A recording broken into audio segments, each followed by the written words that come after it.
is undoubtedly a step in the right direction. It requires much more than just the financing. Achieving sustainable urban transformation demands a comprehensive and inclusive approach and includes data-driven urban planning, an issue, Your Excellency, we discussed earlier, effective governance, strategic policy making and coordination, significant financing and fiscal transfer mechanisms, but also bold investments in clean, inclusive, and climate-smart cities, and most importantly, effective implementation and execution. Your Excellency, ladies and gentlemen, at the World Bank Group, we are walking the talk through partnerships with the national, county governments, municipalities, development partners, and the private sector. As you have seen during the exhibition, Your Excellency, under the second Kenya Urban Support Program, we are supporting 79 municipalities across 45 counties to deliver better services for citizens. We do this by strengthening their capacity to plan, urban planning, another issue you have emphasized that's critical, to develop and manage essential infrastructure. These include the municipalities of Kakuma and Dadaab, where the program will improve access to basic services for both the refugees and host communities, leading to improved livelihoods, social cohesion, and prosperity in these regions. In addition, we're empowering municipalities to enhance urban planning and service delivery by integrating geospatial data, digital tools, and data systems to enable cities to make informed decisions and prioritize their investments. In addition to our financing, we are also providing knowledge support and capacity development. A great example in Kenya is actually the Nature-Based Solutions Compendium report that we're launching today in partnership with the Department for Housing and Urban Development and the Global Center for Adaptation and the Global Center for Urban Climate Resilience. Apologies, the Global Center for Adaptation and for Adaptation. This, together with the masterclass program on urban climate resilience at the Kenya School of Government, will help to enhance the capacity of municipalities to design, to plan, and implement climate resilience investments. The success of urban transformation depends on making the right investments now. Investments that strengthen essential infrastructure, unblock new jobs, and build cities that are more sustainable and resilient. Your Excellency, as you indicated earlier, sometimes some of these decisions are difficult and may not necessarily be understood by by many of the stakeholders. It's essential that we use as much as data and evidence to make those decisions and to explain those decisions to the citizens. Your Excellency, ladies and gentlemen, while having the necessary systems and infrastructure in place is vital, I believe achieving a sustainable and prosperous urban future also calls for us to be people-centric, as the Governor indicated earlier, with particular focus on the youth. We have heard this clarion call many times that young people are the present, not just the future. We fully agree with this sentiment and recognize that young people play an integral role in shaping the future and contributing to resilient urban development. This is not just about inclusion. It is also about harnessing the untapped talent for Kenya's economic transformation.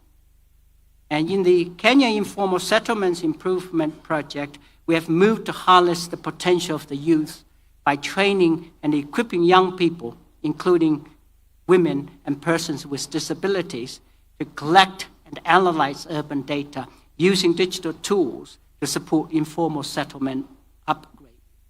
So they are, in fact, providing that very evidence that's needed for decision-making. Their enthusiasm, commitment, and ingenuity are already contributing to more inclusive and resilient neighborhoods and cities. And we hope to see more of this in the future. The Kenya Jobs and Economic Transformation Project, Your Excellency, which you also know well, we support, is also aligned with this people-centric approach. The project aims to place quality jobs at the heart of development by increasing private sector investments, improving access to markets, and promoting sustainable finance.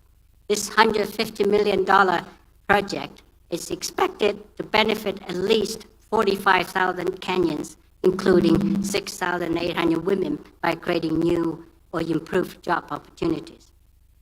Your Excellency, ladies and gentlemen, Sub-Saharan Africa's towns and cities are growing faster than any other region. Every new street, house, and water pipe is a chance to embed resilience, low carbon efficiency years to come. Climate action in Sub-Saharan Africa, particularly in Kenya, is not a luxury or a slogan. It is simply basic infrastructure and services delivery done right. Additionally, urbanization is not just about creating green and resilient cities. At the core, Your Excellency, it is about lifting millions of people out of poverty, ensuring they live in dignity. It is about securing economic success for future generations in the long run. I'm therefore very, very happy to see a diverse range of stakeholders, many of whom are present here today, coming together to deliberate on a roadmap for actions that can harness Kenyan cities as engines of green, resilient, and inclusive growth. Your Excellency, ladies, gentlemen, future is indeed urban. Let us build it together. Asante sana.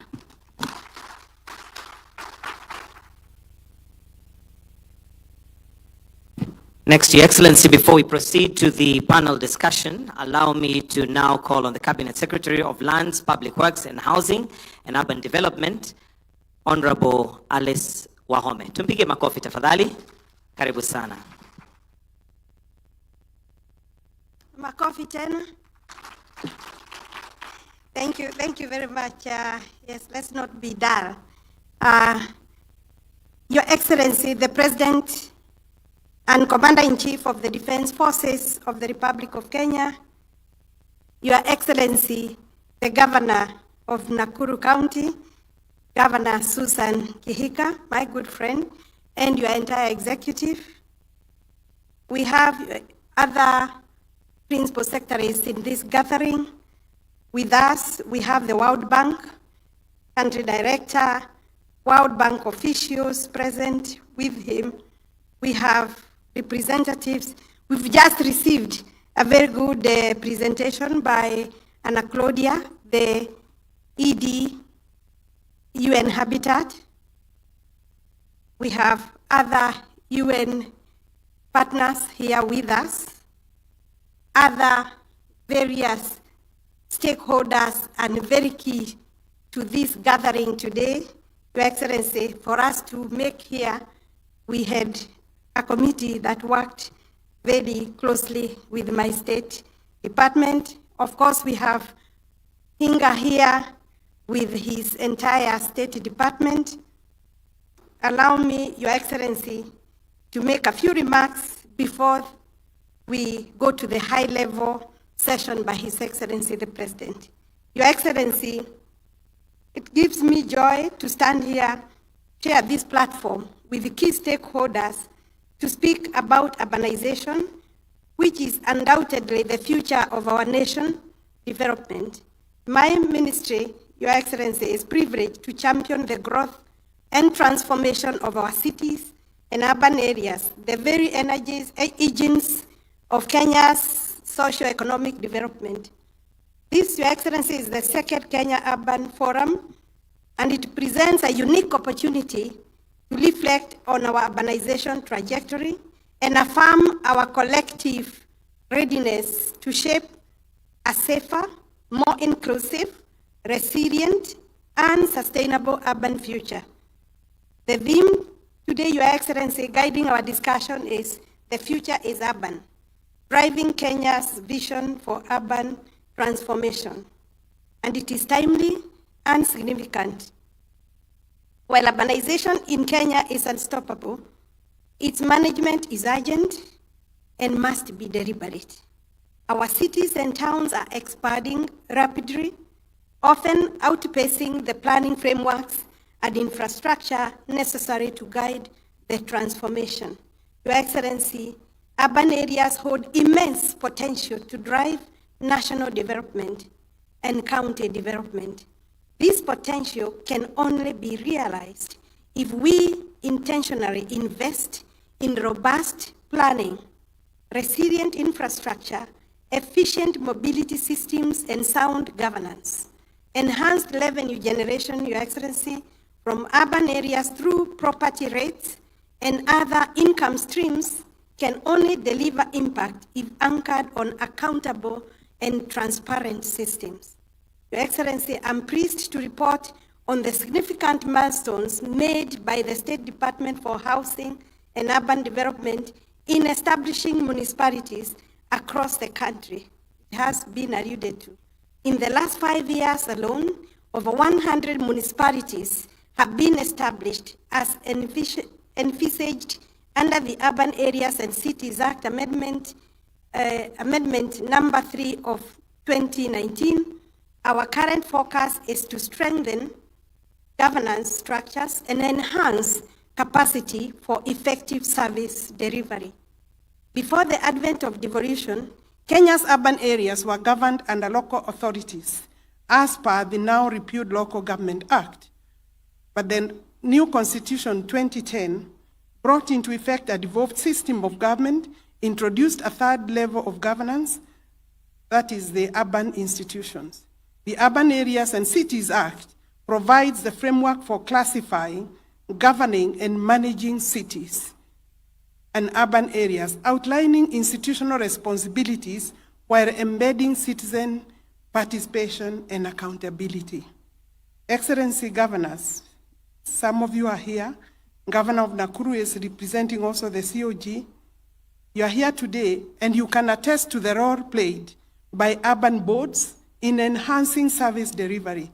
This progress has been supported significantly by the World Bank through Kenya Urban Support Program, which is now in its second phase.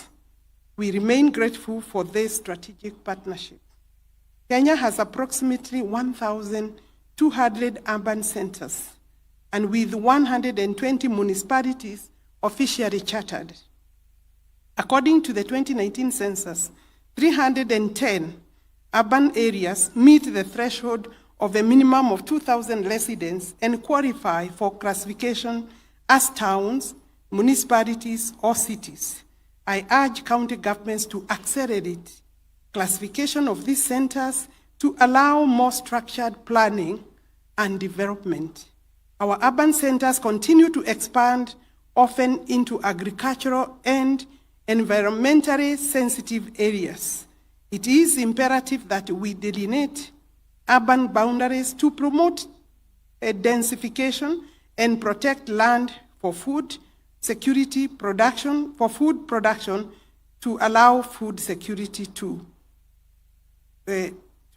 a farm.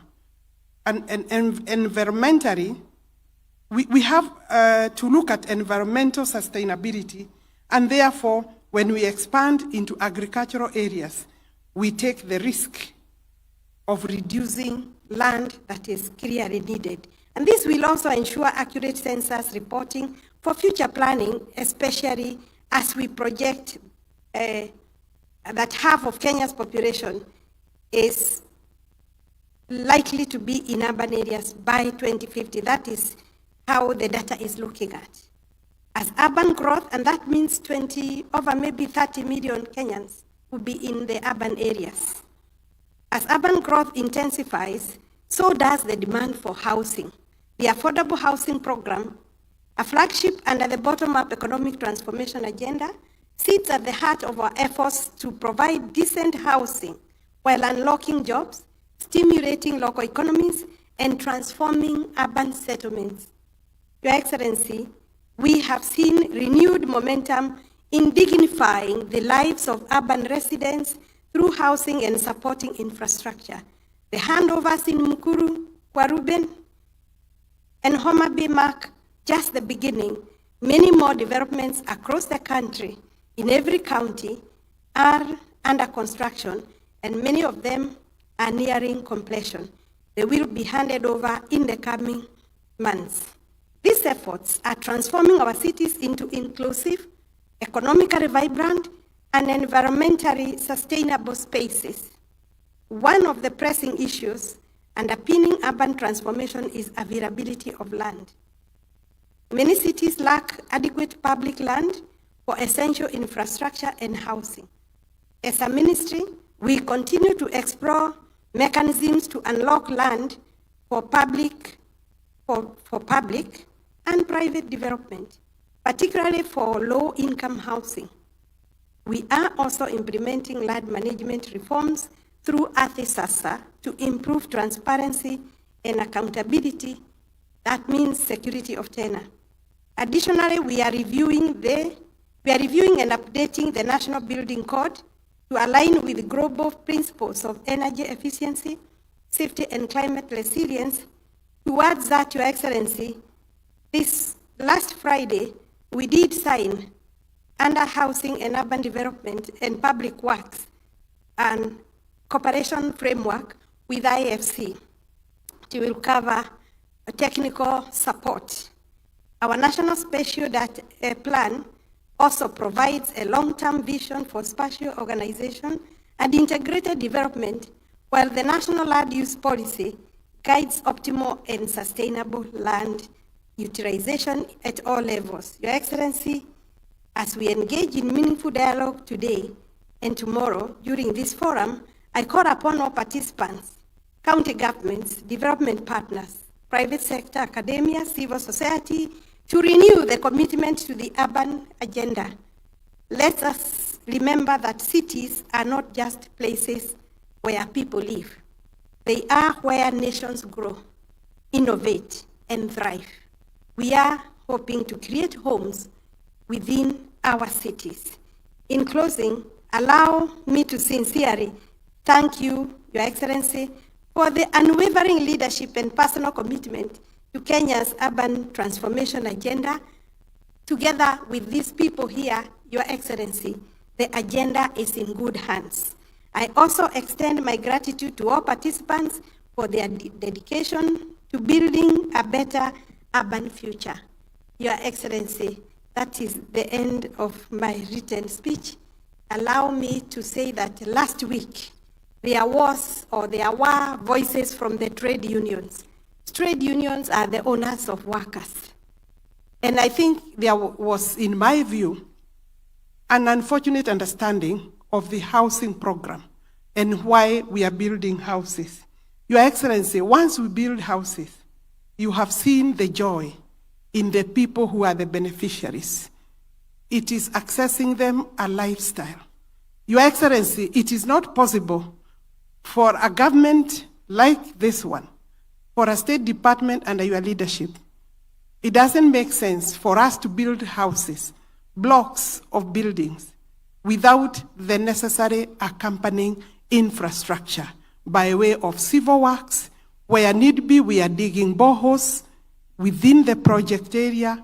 We are doing cabro works to clear the spaces. We are providing sufficient access roads and lighting, markets, dispensaries, ECDs, that is the early childhood centers, primary schools require to be expanded. Once you bring 1,000 people, not 1,000 units, multiply by a minimum of 4, those will be 4,000 people. The area becomes an urban center, and therefore we must ensure that within the Act, where we have been allowed to ensure that other associated facilities are built within the project, we will for sure continue to do that. So don't ask us why we are doing lighting, water. Hello, Allah? Allah? It doesn't make sense to do a house and walk away. Then you better leave the people where they were before you did the houses. And you know, we are moving people from informal settlement. Your Excellency, the next session is yours. It's a high-level session, Your Excellency. You will be moderated by my Principal Secretary because there are other partners in that session, Your Excellency. So allow me now to ask His Excellency to come forward, and please bring him with a warm, hearty clap. Your Excellency. We have changed a little so that you are the one to receive the high-level hinga. You will be the one calling the other guests to join His Excellency, and as they come in, maybe they will offer a hand to His Excellency. Thank you. Inga, please take over. Thank you very much. You can all be seated. Thank you, Your Excellency. We'll call you. Okay. All right, Your Excellency, the program is not about just brick and mortar, it's about people. And you're going to have a conversation with people, real people, that you have made a difference in their lives. The first person I'm going to call is a friend of yours. This is Jerusha Modoni. Jerusha is a lady that you had the privilege of moving her from Mukuru slum. And she is the owner #1 of Mukuru Social Housing. Jerusha, go greet the president and sit next to him.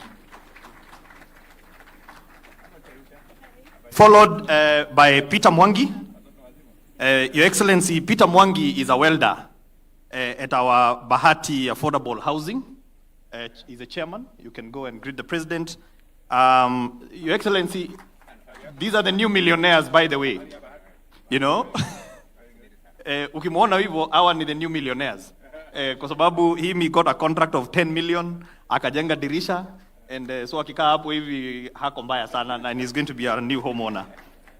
The next person, Your Excellency, is Lilian Nafula Wanaswa. She's a community health promoter. She's a community health promoter. She's dedicating her life to serve many Kenyans, providing healthcare, and she's also a new homeowner. Then, Your Excellency, I have Stephen Opio Odhiambo. Stephen Opio Odhiambo, Your Excellency, was a resident of Marigoine. Steve, Your Excellency, is also a welder and is also a homeowner at Marigoine. Your Excellency, the next person I'm going to call is Pastor Steve Baraza. Pastor Steve Baraza, you know him very well from Kibra, Soweto. He's been a great leader and he has helped us with the high rise there, and he's also anticipating to be a new homeowner. Your Excellency, then I have Maureen Andisa. Maureen Andisa, Your Excellency, takes care of her parents, and she's also a resident of Kibera, Soweto East, and is also anticipating to be a homeowner. I have Peter Mwema, Your Excellency. I don't know where he is. Okay. All right. So let me then call a friend of yours, Your Excellency. And I know we are having a deep conversation about police, and at the heart is you're doing police housing. And she will tell us why police housing is important, Your Excellency. So allow me to invite Chief Inspector Judy Nyadera. Then Then, Your Excellency, we are going to be joined by the country director for World Bank. Kindly, you can join us, the country director. And then lastly, we are going to have Ishaku Maitumbi from the UN Habitat. And Mwema yuko wapi? Mwema is here. Mwema,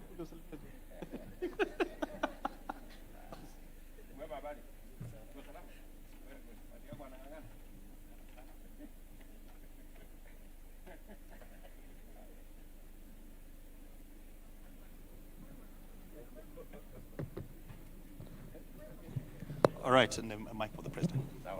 Thank you. Thank you so much, Your Excellency. Your Excellency, I know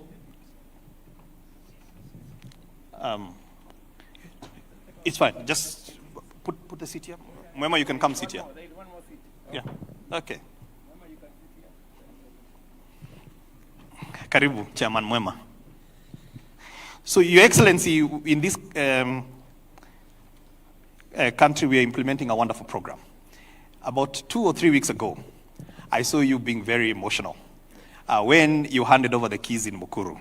It's probably one of the, to quote your words, you said, in your adult life and in your political life, it was the most consequential day of your life. I want you to kick us off by really just rehashing why that moment, Your Excellency, was the most consequential moment of your political and adult life. Thank you very much, Charles. Good morning, everybody.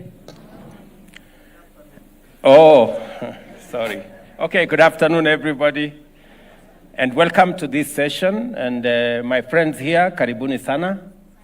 As I said at that moment, and I mean it, that this is a journey that we have been engaged in as a nation.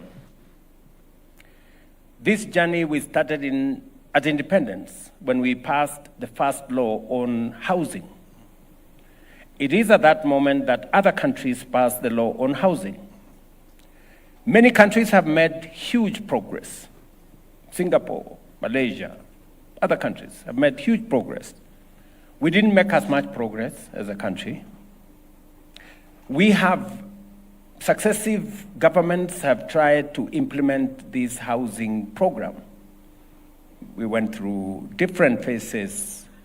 We called it at some point slum upgrading, to try and deal with this challenge. We tried, and we were not very successful as a country.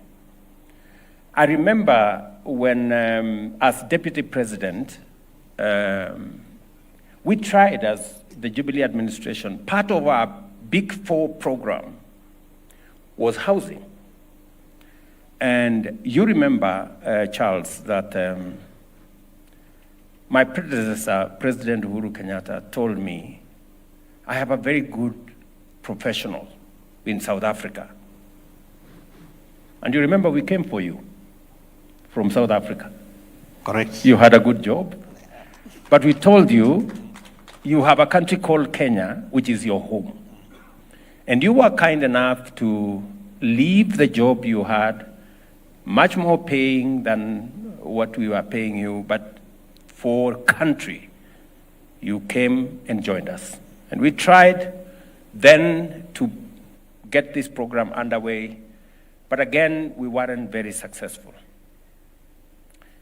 When I got the opportunity and the chance and the privilege to be president, I said, this is one thing amongst the many things I want to do.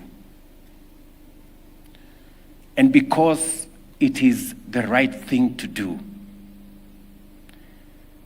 we have said here, I've heard the country director talk of World Bank,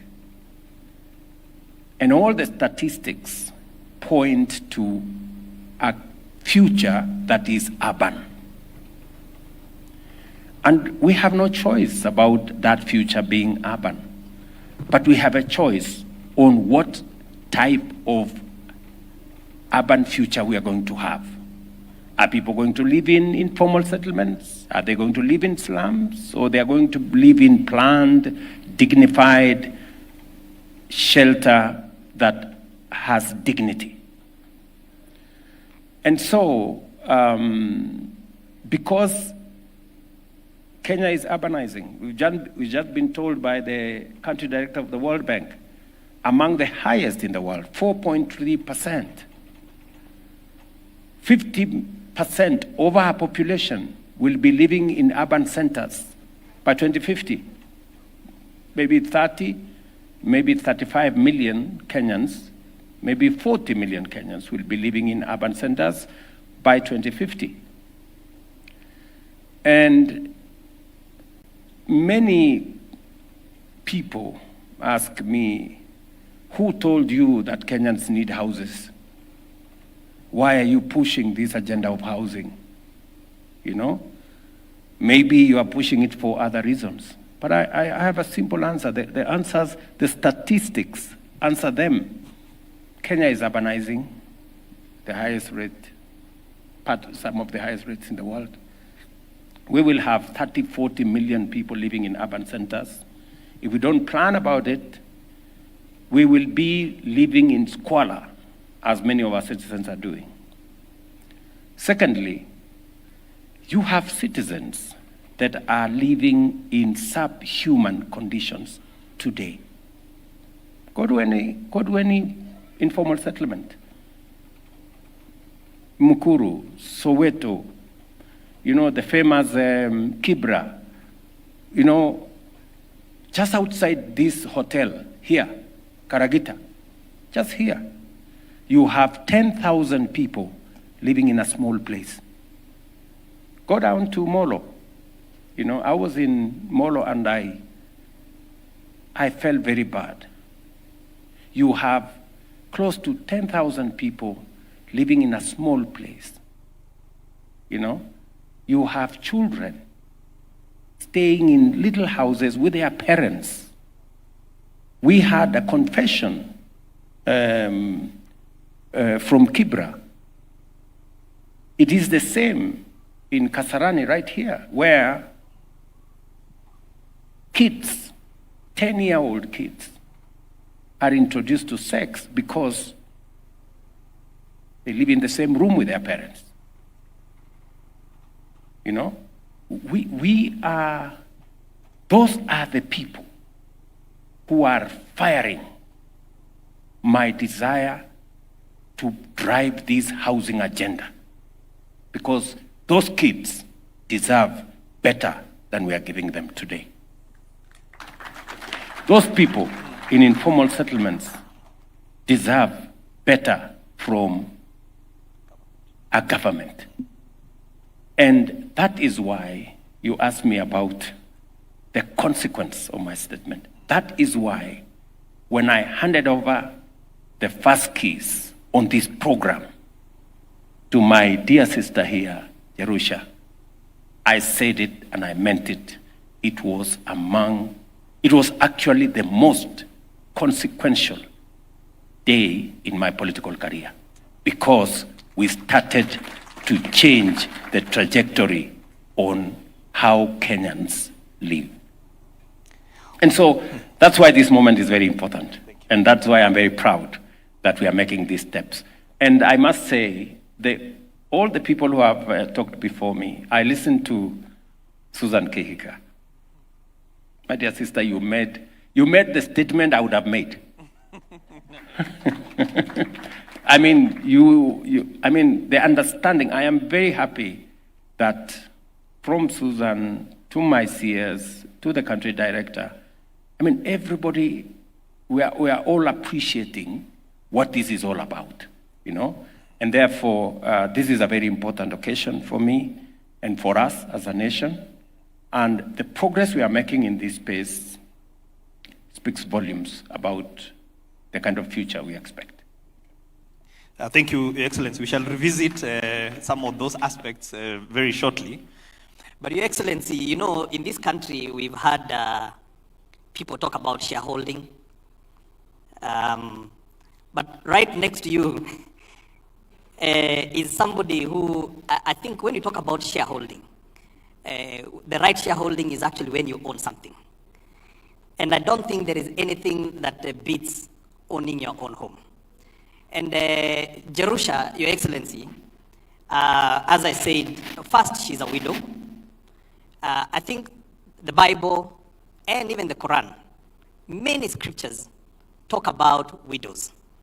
And so when a widow cries to God, feeling forgotten, you know, and you see that moment where you had the privilege of moving her from the informal settlement and moving into her own home. I believe there is nothing that beats that moment. And so I want to ask Jerusha. She was homeowner number one. And a lot of Kenyans said at that time that those houses, the people who are occupying are not from Mukuru. So, and Your Excellency, I don't know whether you saw some stuff on the social media. They said that Jerusha is another lady from Kisii. So maybe she can tell us whether she oscillates from being in Kisii and being in Mukuru. But with all seriousness, Jerusha, kindly just share with us. And if you're comfortable, you uongee Kiswahili, hakuna shida. Asante sana. Jerusha, over to you. Asante sana. Kwa majina ni yeye umesikia naitwa 001 Jerusha Muthoni.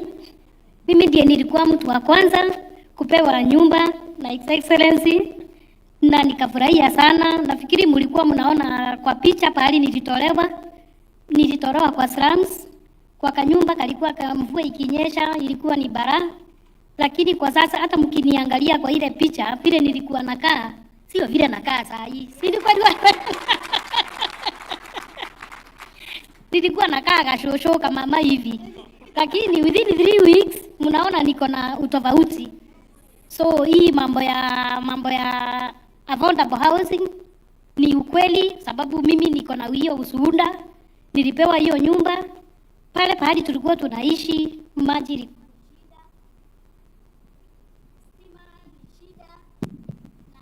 saa hii pahali ninaishi maji ni mingi na si ya kununua. Pale tulikuwa tunanunua maji shilingi 10 mtungi.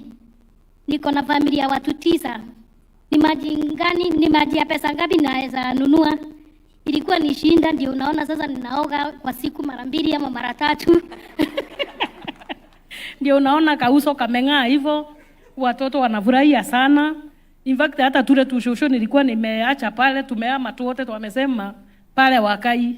Hata ukituma katoto kakikataa unamwambia tunarudi pale, anasema hapana nitume, sababu hataki kurudi Misri. So mimi ninafurahia sana.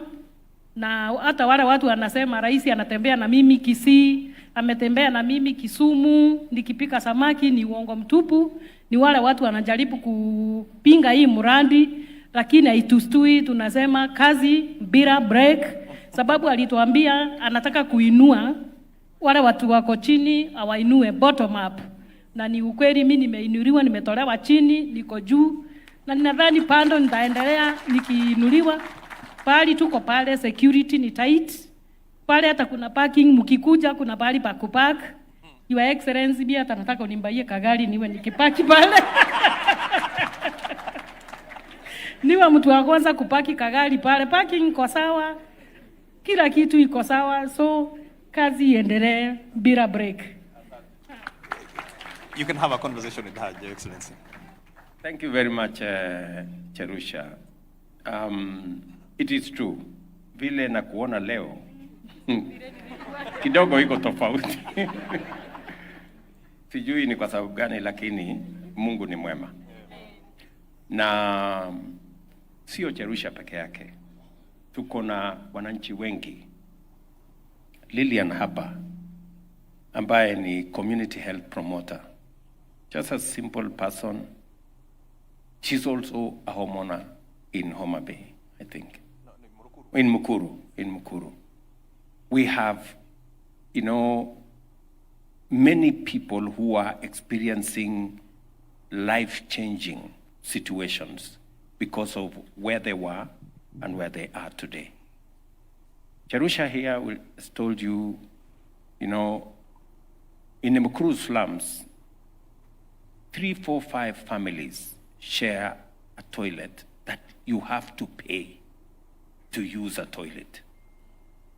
People, Just imagine yourselves in a situation. Umekazwa hapo, you want to use the toilet, and you don't have money, you know? And there are people who are asking us, who told you to build houses? Surely, I mean, people, let us be human, you know?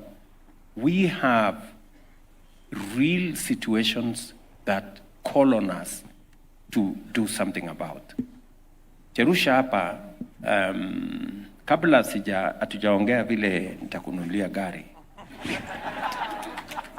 Bado niko na watu wengi pale ulitoka Mukuru, hawajahama. That is my first assignment. Wale wako Mukuru pale hawajakuwa kama wewe, hiyo ndio kazi yangu ya muhimu kwanza. Na sio Mukuru peke yake, you know?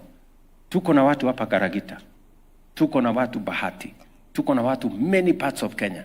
We have 1,000, I think 100 and something informal settlements in Kenya. 7 million people live in squalor in our country, you know?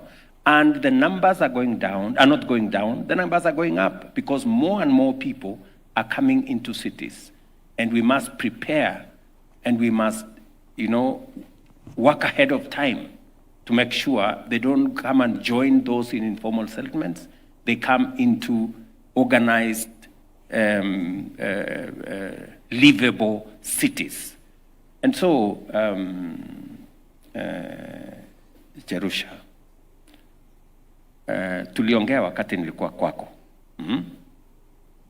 Wewe umepata kujua tofauti kati ya mahali ulikuwa naishi na mahali unaishi sasa.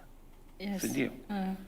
Mimi naamini ya kwamba ungependa wale wanaishi vile ulikuwa unaishi zamani, vile vile wapate nafasi ya kupata nyumba vile wewe ulipata. Ni kweli ama si kweli? Ni kweli. Hata wamenisumbua saa hii, hata wale walikuwa napinga mradi wakinitusi wanashindanga kwangu. Hata naoshanga nyumba jioni. Juu kila dakika ni ukweli wanakuja kuhakikisha. Nafikiri hata ukiangalia kwa TikTok wengi wanakuja kupiga picha na mimi. Juu wengi walikuwa nasema nilinyang'anywa, president alikuwa anatudanganya, Mama Jerusha amenyang'anywa vitu. So watu wanakuja kila siku, sasa wamekubali. Sasa wananisumbua, tutajaza namna gani, tutapata nyumba namna gani. So ni ukweli, ninaomba pia na wao wakuje juu wamenisumbua sana. Okay, so and it is important for me to say this, to contextualize what Jerusha is saying. We have a pipeline of 700,000 housing units. We have the first 2,300 have been given out. Another 11,000 are in the stage of completion. We will be handing out keys. When I come to Nakuru, for example, in the next month or two, the houses in Molo are ready. The houses in Bahati are ready. I will be coming to do groundbreaking for the houses outside here in Karagita, because it is my intention that the people living in the slum here in Karagita must equally benefit from this program the same way Jerusha is benefiting. As I go to Molo in Nakuru here, I will also be launching the construction of 2,700 housing units in Kasarani. And for your information, I have been to Kasarani in Molo. It is, let me just say, it's not a good place, because you have people living in very difficult conditions. And I must thank the leadership of Nakuru, the governor here, the member of parliament. You know, they are also transformational leaders. They have provided leadership. We have got land that we are now going to build those houses, and shortly we will transform Kasarani, the slum, into a place of dignity. And we will continue to do this, because this is one thing I signed for as president, and I must do it. I must go out of my way to do it. And I'm very happy that there is progress. I'm very encouraged by people like Cherusha. You know, they fire my passion, because ukiona mtu ambaye maisha yake imebadilika, it validates the dream of affordable housing in our country. We have 150,000 housing units under construction. Our job will be every month, we will be giving out the houses that are ready. As I have told you, we have 700,000 in the pipeline.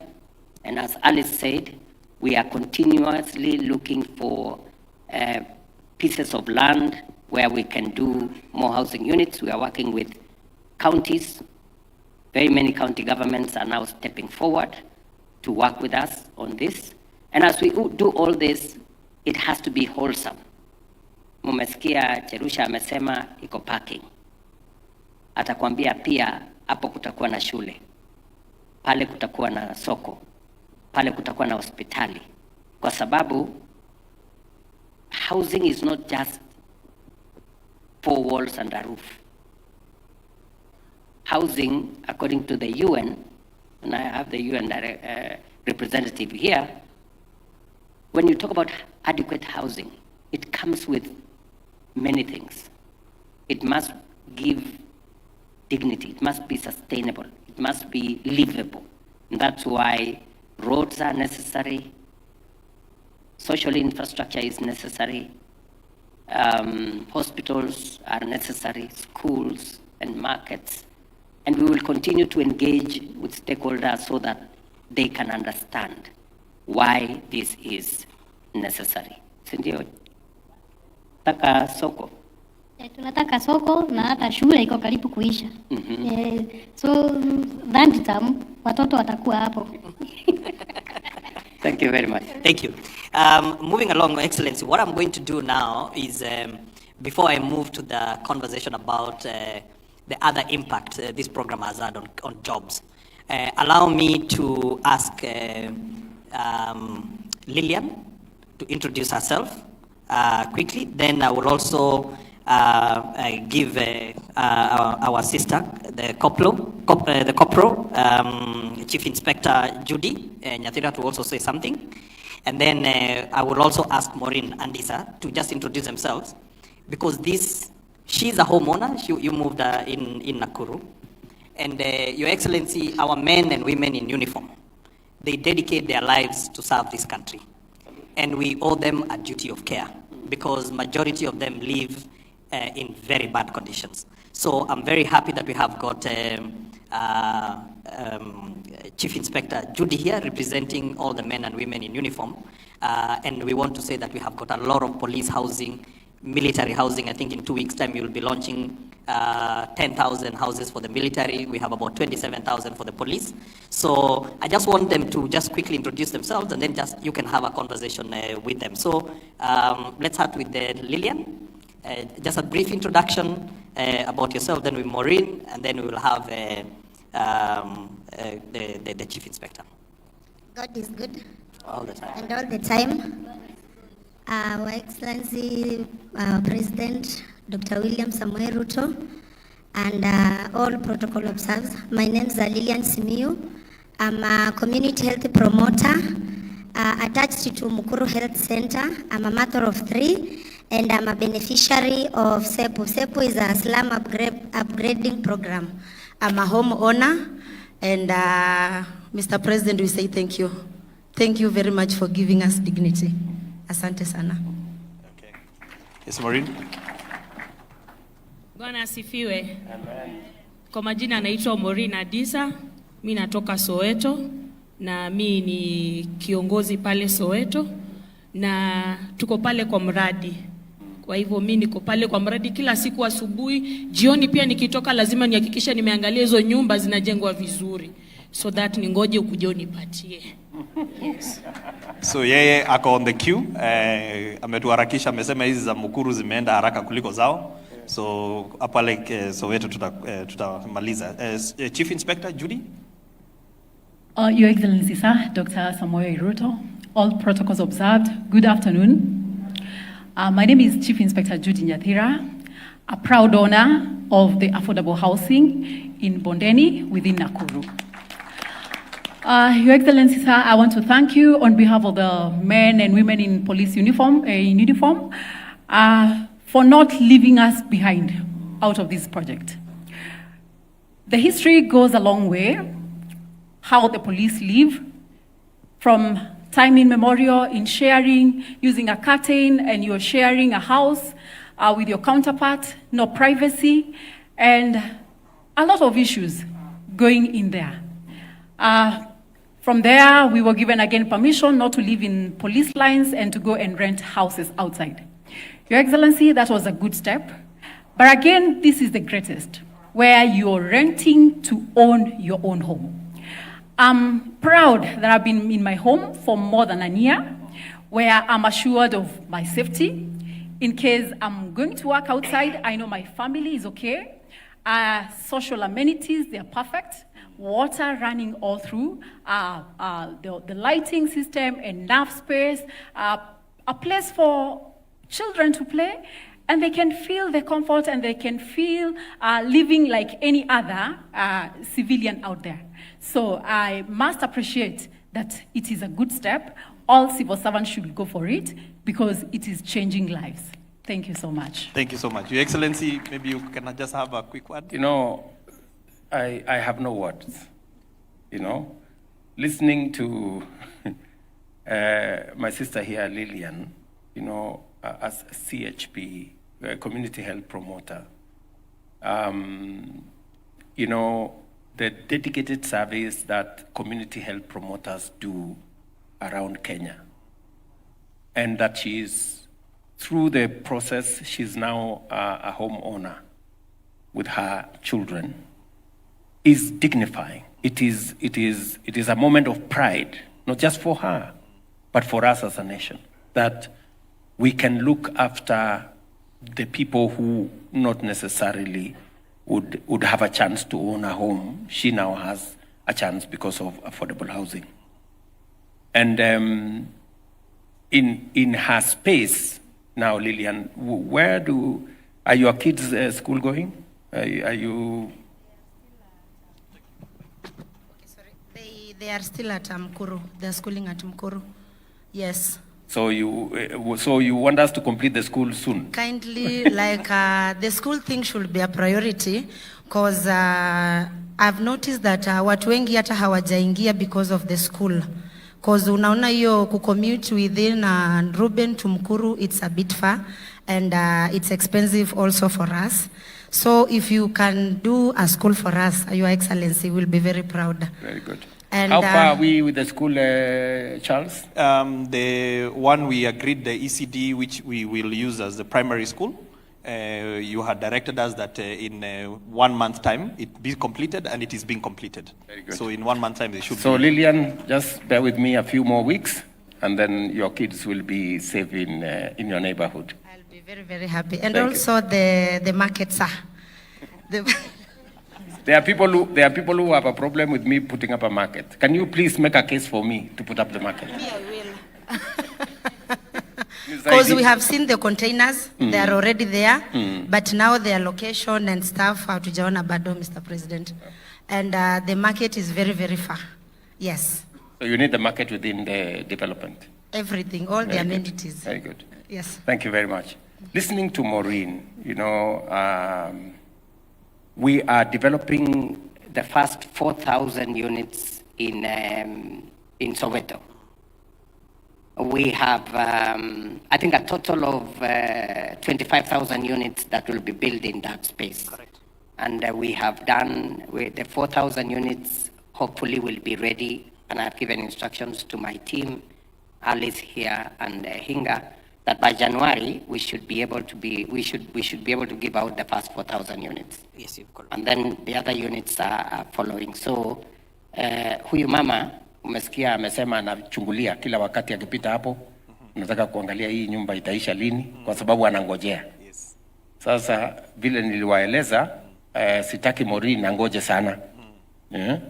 Ndio amekuja hapa nafikiri kuniambia niharakishe mambo. Yes. So Maureen, nilikuwa hapo juzi hapo Soweto. I think like 3 weeks ago, I was in Soweto. And nataka uwaeleze wale watu wa Soweto, mimi nawaheshimu sana. Wakati niliona yani watu wa Soweto wanaishi pale, wanakuja wenyewe kusema wacha niandike jina yangu, mimi niko tayari kuondoka mahali ninaishi hapa, nyumba ikiwa tayari mimi nitarudi. You know, that kind of cooperation that citizens themselves are saying, I am ready to live where I am staying, to go and live elsewhere. And I want my name recorded so that when the houses are complete, I come back and live in a decent house. Waambie wale watu wa Soweto, Mungu atawabariki sana kwa sababu ya kukubaliana na sisi kusema ya kwamba mahali wanaishi wako tayari kuhama, tuwajengee nyumba mzuri, nyumba ile iko na dignity, wawache kuishi mahali ambapo hakuna barabara, hakuna maji, hakuna stima, hakuna choo, hakuna mambo yote ambayo mnahitaji. So ukirudi tafadhali utawaambia nimewapigia salute. Utafanya hivyo Maureen? Alafu naona uko na maneno na mimi. Niko na maneno na wewe, nataka tu kuappreciate kwa hii mradi yenye umeleta. Sisi yetu itakuwa tofauti kwa sababu pale sisi tuko na shule, sisi tuko na market, sisi tuko na place ya kupumzika ukifikiria mafikirio yako ya maisha. Yani we just can't wait to be in that estate. So mi wanga niko very eager kabisa. Though kuna watu wanaweza kuwa wanaongea mambo mingi ati utapata nyumba, lakini us we believe that we are the owners na tunataka ku embrace kabisa hii mradi. And that's why tukikuja last time after 3 weeks kila mtu alikuwa anataka kwa sababu anaona mradi nyumba inasonga. And everybody wants to be an owner of the house in Nairobi. So furaha yetu ni tutoke kwa hiyo mabanda zetu kwa sababu kama hata sasa niko hapa lakini niko na wasiwasi because lately tumekuwa na breakages za moto. So sasa hata nafikiria naweza rudi tena nipate kanyumba kangu kamechomeka. So afadhali tutoke kwa hiyo situation ya life yenye tumekuwa tukiishi, tuishi kwa dignity houses. So kama hii ni dream yako ulikuwa nao kutoka ukue kijana, His Excellency, endelea bila break. And you know, I think the passion that everybody, you know, owning a home is the ultimate passion of any citizen. You know, that you have a place that you call yours, you know. And on to what Judy, and I apologize Judy because my peers here said corporal. Corporal is you are a very senior person.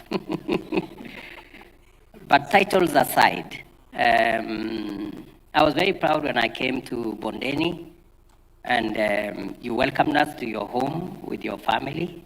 And it was a very proud moment. And not just Judy, you know, our men in uniform, men and women in uniform, for decades lived in conditions that do not befit the kind of sacrifice they make for us. They keep our families safe, they keep our country safe, they go out of their way to make sure that there is law and order in our country, and yet we don't reciprocate. It is the reason why we are implementing several programs targeting our men in uniform, men and women in uniform, improving their terms and conditions of service, which we are on course, making sure that we assist them with the modernization of their equipment, which we are on course. We have already spent about 9 billion shillings in that process. And of course, making sure that they are part of our housing program. And as PS has said, we have rolled out specific housing targeting our uniformed officers. 27,000 houses are being built for the police, 10,000 houses are being built for the prisons, 20,000 housing units. I'll be launching 10,000 next week for the military. And we are looking at making sure that our men and women in uniform have a place to call home. And Judy here is one such example. And maybe just so that I put it in my own perspective, Judy, as you look at your colleagues, is there anything that you think we can do better now that you have a 1-year experience in living in your own home? Do you think there are areas of improvement that you can suggest to me? Your Excellency, most of my colleagues are willing to acquire these houses. But one problem, maybe the challenge they have is financial support. Maybe if they could be given an opportunity because they've overcommitted their payslip, maybe they could be given a facility where they're given, which is flexible, they're loaned some amount so that they can be able to acquire the houses. The financial aspects are. So you're talking about the mortgage? Yes. And we have, can you talk about the mortgage, Hinga, speaking to what Judy has said? So, Your Excellency, a couple of things. What makes the issue of affordability a few things. One is the cost of land. There is a study by the Center for Affordable Housing in Africa that shows Nairobi has the most expensive land in the continent of Africa. But also, Your Excellency, in our country, we also have a lot of inequalities in terms of earning. A majority of Kenyans earn very little. So you have a situation where the cost of land is very high, and you have got very low income. And that leads to the proliferation of slums. Now, to address that, you have got to look at what you call the demand side of housing and supply side. Now, allow me to start with the supply, which is you have got to do something on the cost of land, and that is why, Your Excellency, through your leadership, we have zero-rated the cost of land. Land is a big barrier to ownership. So when you start a conversation by saying that you will not pay for the land, it's a big stride into one's home ownership. The second thing, Your Excellency, is the cost of construction. Cost of construction is prohibitive. And part of the reason why cost of construction is prohibitive is because on one side, you have got factors you cannot control. You know, global pricing for fuel, cement, and so on and so forth. But there are others we can control. The ones that you can control, for example, in our sector, VAT, and I hope I'm not going to get very complicated, VAT is what is called a real cost. Because when you build a house and you sell, there is no output tax, but there is input in the material. So in other words, when you buy cement, the cement comes in with VAT, the bag of cement. But you're not able to offset with an output because there is no output. So essentially, the cost of VAT goes straight to the buyer. Through your leadership, you have said that we zero rate the input taxes, which is also brought down affordable. In fact, it has reduced the cost of construction by 10%.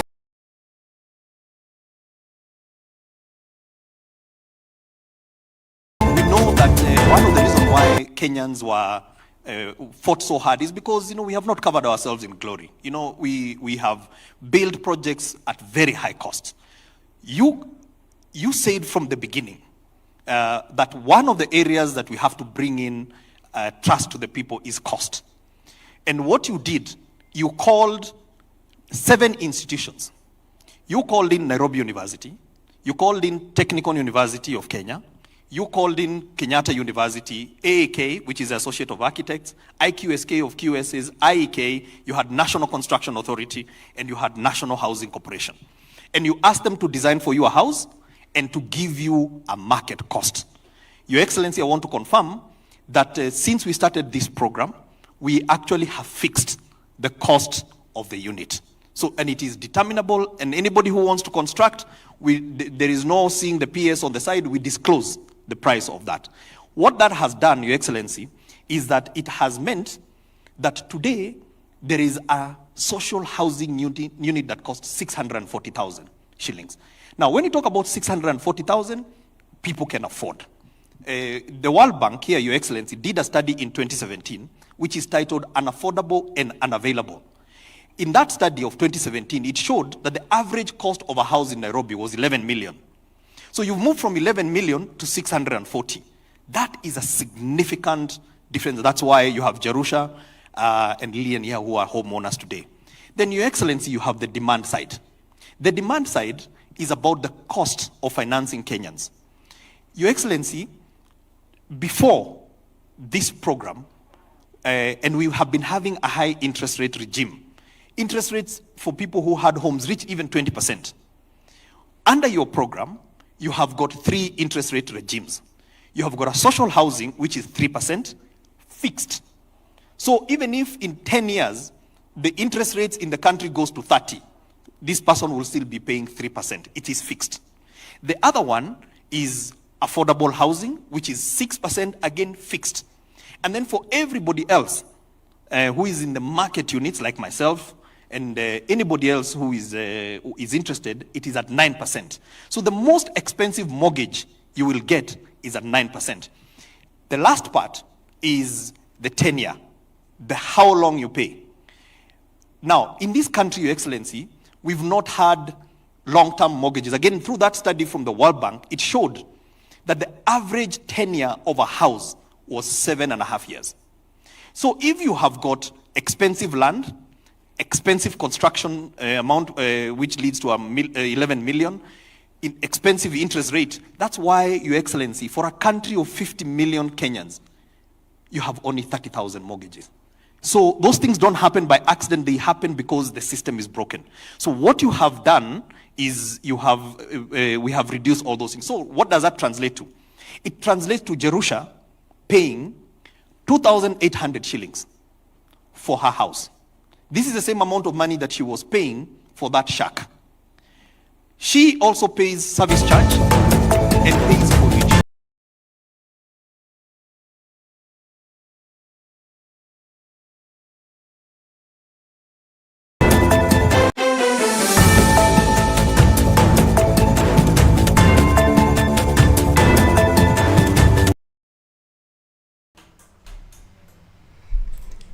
Good afternoon and welcome to Top Prime News, where every storm matters. Here are some of our top stories which make up our headlines today. MPs block KRA bid to access personal financial data. Inject party leader Morara Kebaso defends political fundraising. Kenya Online's division. National Assembly rejects a controversial proposal. Welcome to the broadcast. I'm Rose Mbula.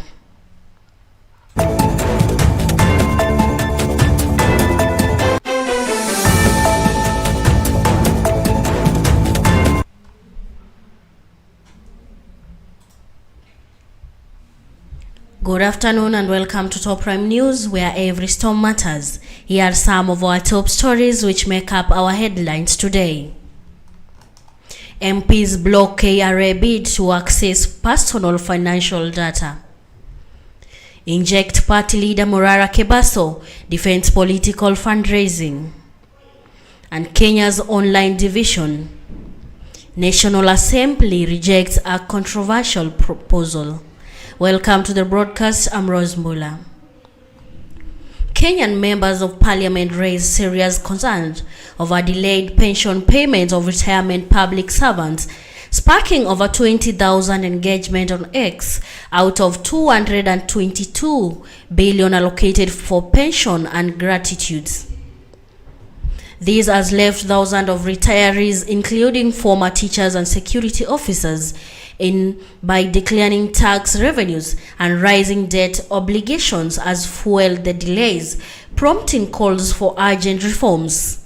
This article explores the crisis, its impacts, stakeholders' reactions, challenges and potential solutions in the context of Kenya's fiscal landscape. On to other news, the Public Service Commission issued a directive requiring all civil servants at a director level and above to obtain a master's degree within 2 years or risk dismissal. The policy seeks to elevate competence and align Kenya's public service with global standards. However, it has raised concerns about accessibility, cost, and potential brain drain, with 60% of affected officers expressing anxiety per TIFA. This article examines the directive, its implications, stakeholders' reactions, implementation challenges, and the broader context of public service reform in Kenya. As we move forward, the Inclusive Nation Justice, Economic and Civil Transformation Party leader Morara Kebaso has defended his decision to fundraise for his political campaigns and engagements, saying it is not a crime. In a statement posted on X platform on June 16th, Morara justified his approach of mobilizing funds from the public, arguing that citizen-funded politics is a step towards reducing corruption in Kenya. The political activist in 2027 presidential hopeful maintained that when the public contributes to campaign financing, it strengthens accountability and discourages political leaders from engaging in corrupt practices once in the office. As I move forward, Kenyans can breathe a sigh of relief after the National Assembly rejected a controversial proposal in the Finance Bill 2027 that would have handled KRA sweeping powers to access taxpayers' private finance data. In its official report to be officially tabled at the National Assembly, the Finance and National Planning Committee declined to amend Clause 52, which had proposed to repeal Section 59A(1)(b) of the Tax Producers Act. The clause that would have given the taxpayers unrestricted access to trade secrets and personal data such as mobile money and bank transactions. Amending it would have effectively removed current legal safeguards and opened the door for the KRA to obtain financial and trade data without sufficient oversight. On to other news, Kenyan Online are seen being divided after President William Ruto gave 2 million shillings to the grieving father of Albert Ojwang. While some criticized Meshach Ojwang for accepting the donation despite earlier public fundraising, others defended him. While many viewed the guest as political, others argued empathy and understanding for a man grappling with immense loss. Hii kumshukuru Mungu kwanza.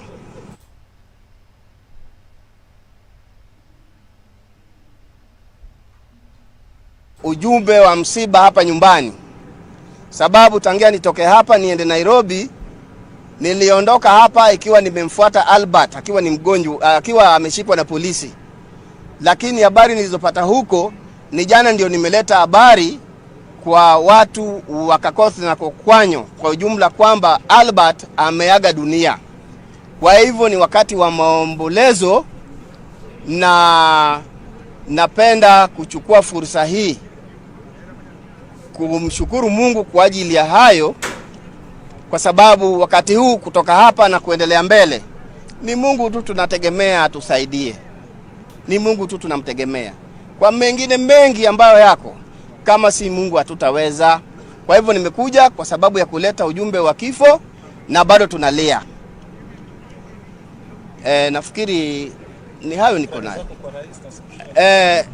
Kama nilivyosema hapo awali, nilipotangulia kusema ya kwamba namshukuru rais kwa kuchukua kijana wangu Albert Omondi kama kijana wake na kuhisi kuona kitu, sababu wengi wameaga dunia jana, hata juzi, hata wiki jana, lakini alichagua kuchukua mzigo huo kama wake. To our ongoing news, protests are also seen in Nairobi CBD for demonstrations. Kenyans are said to gather on Aga Khan call to work for an end to extrajudicial killings. The event aims to shine a spotlight on the ongoing injustice of extrajudicial killings in Kenya and to demand justice, accountability, and compensation for lives lost at the hands of the state. To our sports news, Harambee Starlets KE will be in action today against the Uganda in their second match of the 2025 CECAFA Senior Women's Championships. On the other side, Football Kenya Federation FKF has proposed an extension of its elected officials' term limits as part of the ongoing review of the Sports Act. FKF CEO Alo Dege presented the proposal to a multi-stakeholders task force reviewing Kenya's sports policy, legal and institutional frameworks. That wraps up our broadcast for today. Stay tuned at Top Prime Media for more updates. I'm Rose Mbula.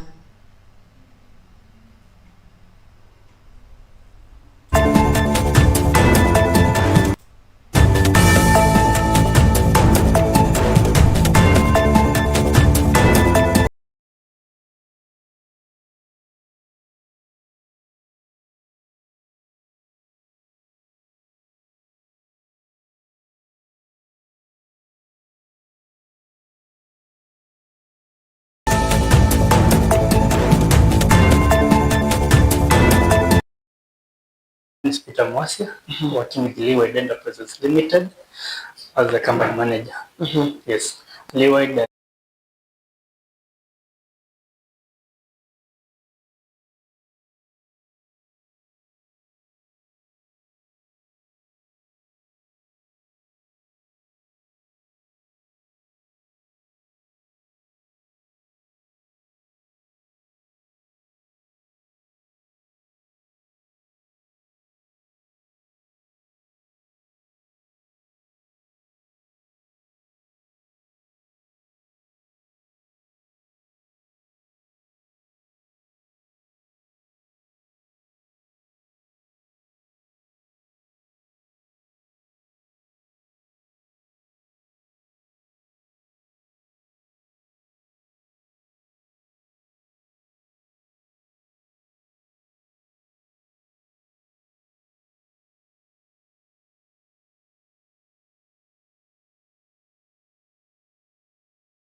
Nipatie ya black.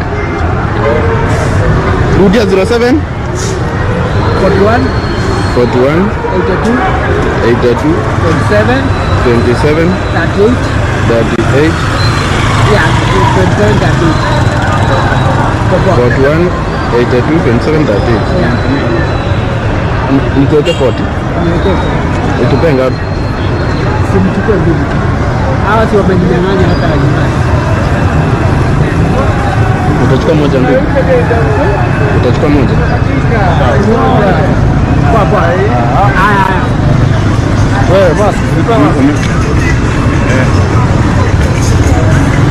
Twende bro.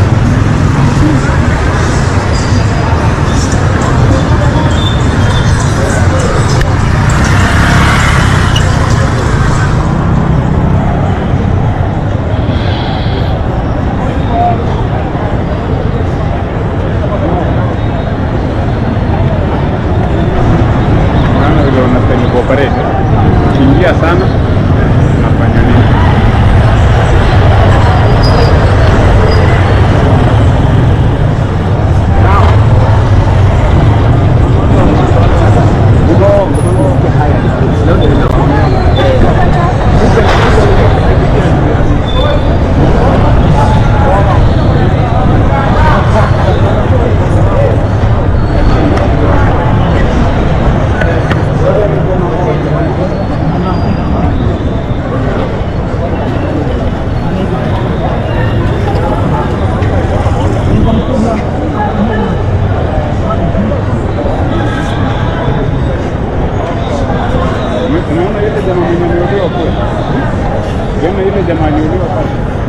Sai.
Pikipiki walimua. Hizi bakora ni wasawafiti kweli bro.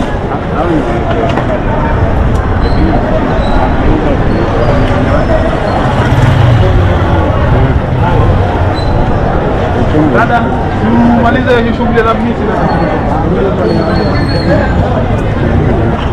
wakinyang'anya wachote. Lakini wanafika wapi? Hiyo ndio nimeona pia ni makosa. So jichunge, yani that's what I'm saying. So atagongo hadi akakufia hapo.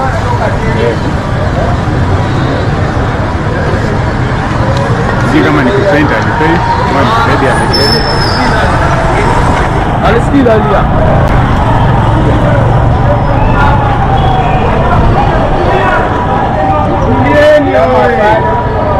Haona mali mapale amesimama. Amesimama. Sasa nasema tukimbia na yeye ni mawe. Usiende juu wako huko wengi. Unaendanga mahali unajua.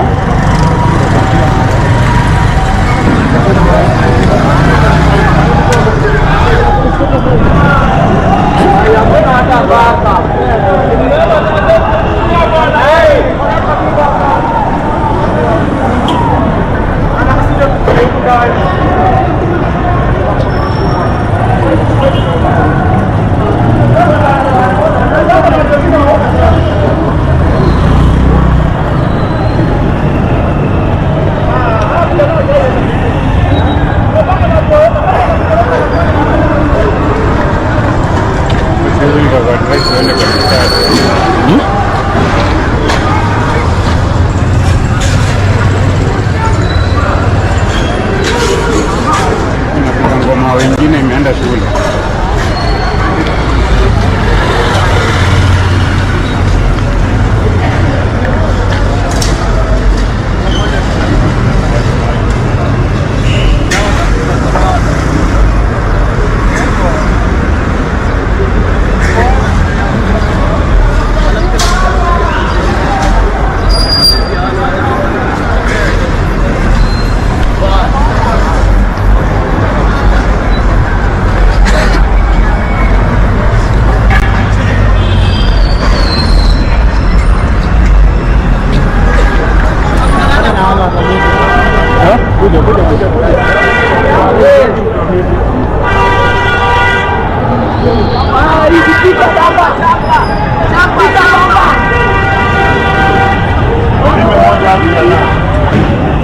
moja hawa.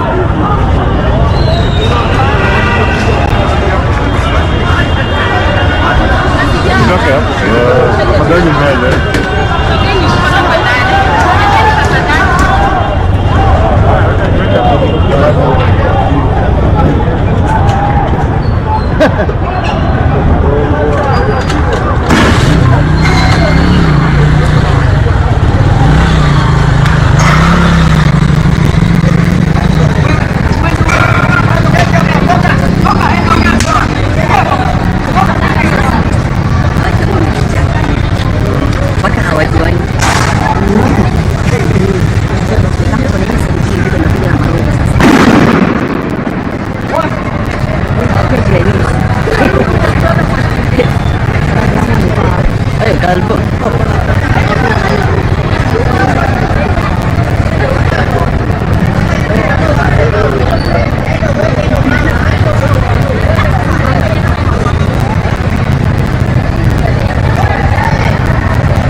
Watu wa miti wamepotea. Watu wa miti wote wamepotea. Na yule mzee anasaidiwa siaoni. Nani? Yule mzee. Yule huyo wa miti anaambia aweke miti chini, anakataa. Kitampata.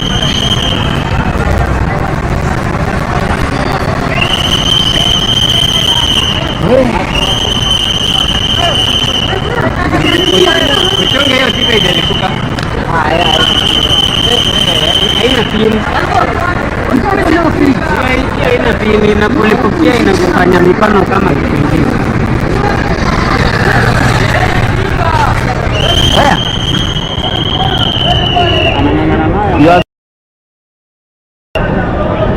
Nishike hivi uone nichukue clip ya hiyo kitu.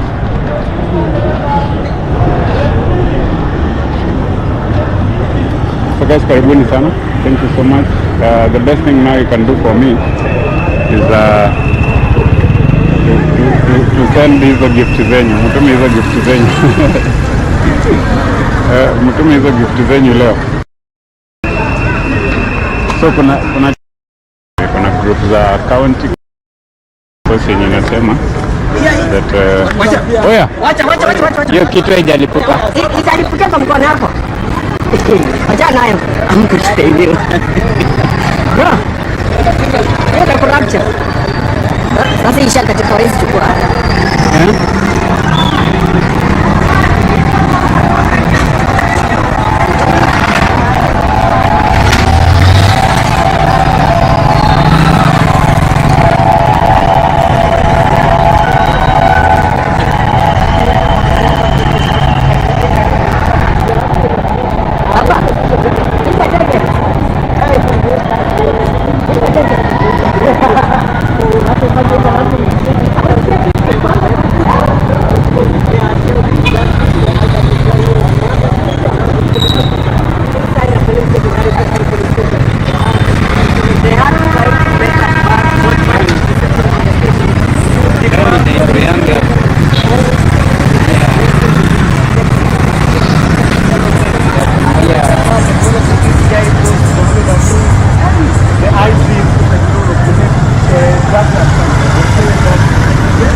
Kenyatta Avenue, the junction of Kenyatta Avenue and Moi Avenue.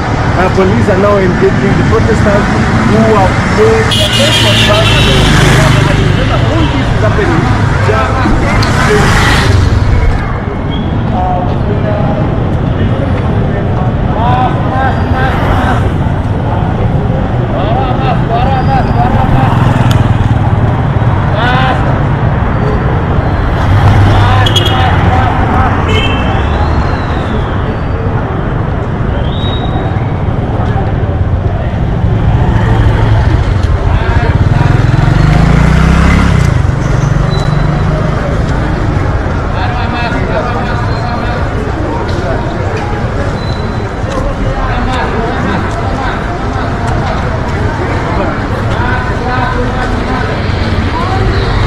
miti wote wamepotea.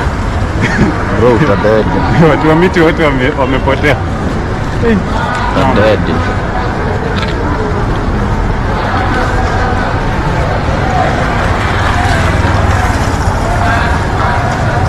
Mmoja ndo huyu. Huyu ajia anaenda wapi? Atapata amekutanishwa hapa katikati, amepigwa.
Hii ni nguvu gani hawa watu wako nayo?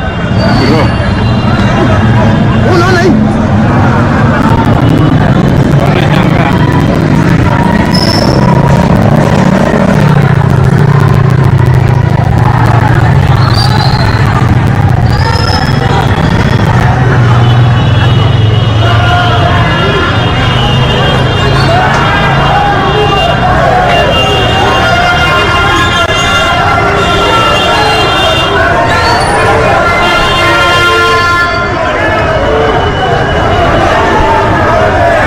Bro.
vizuri bana, waseme venye wanataka bana. Sakaja kwani uridhiki na hiyo uongozi tulikupea bana bro? Unalipa vijana kupiga vijana wenzetu bana, na tunaandamana hapa ana huko juu bana, alafu ndio wa kwanza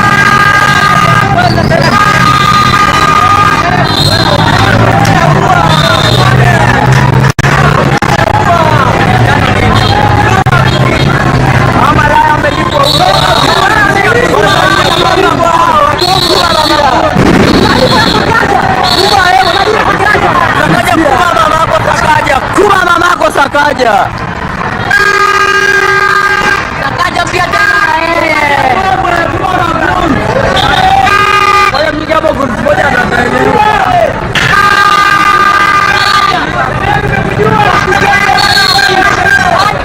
Tunakutia ofisi Sakaja.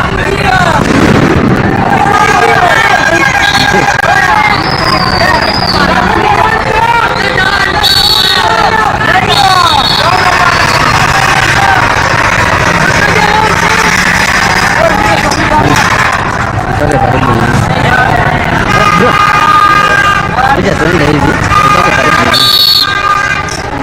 Sakaja welcome.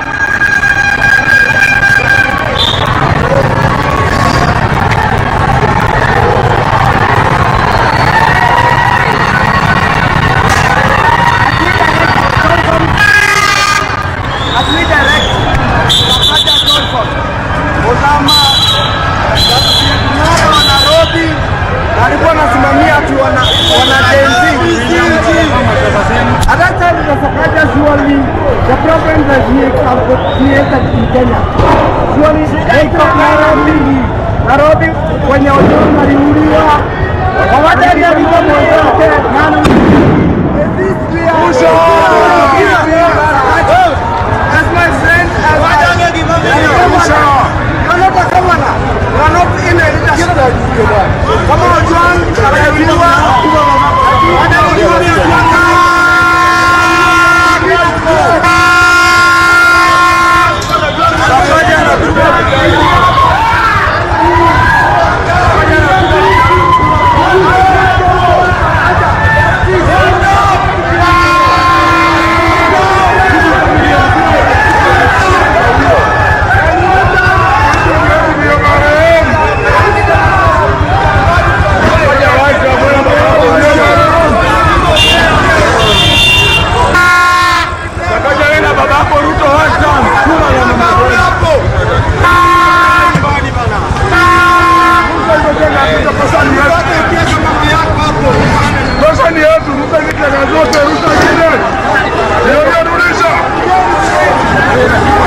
chunga nyuma yako ya.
hata before ni dead nataka kula dem kalao.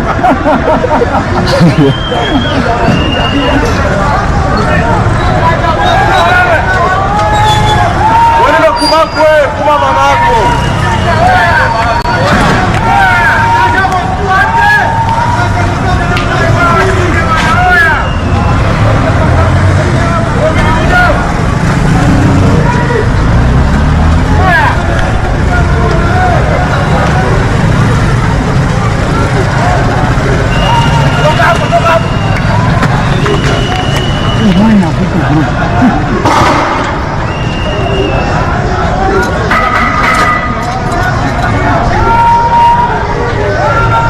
Polisi na wezi tutadili na nini?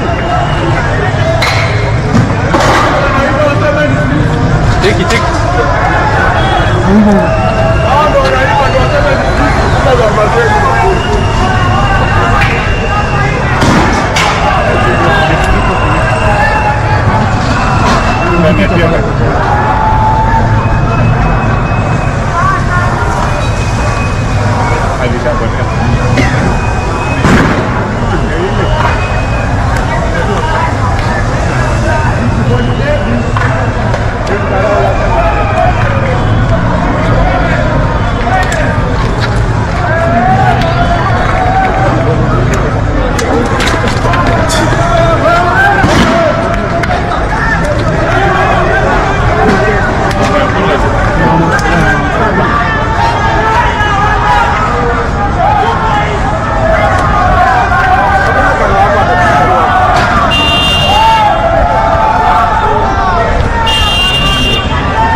Chunga mzigo.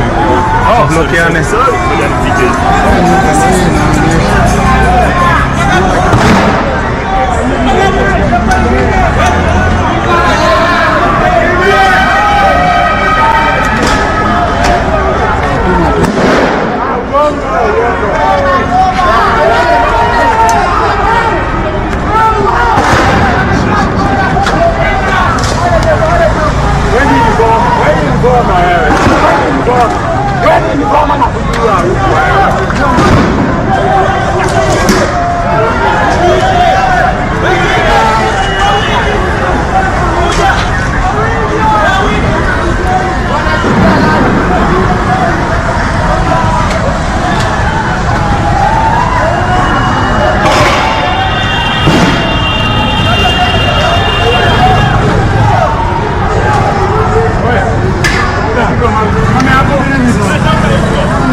Kujeni twende hivi. Kujeni twende hivi.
wanapiga wenzao tear gas bana.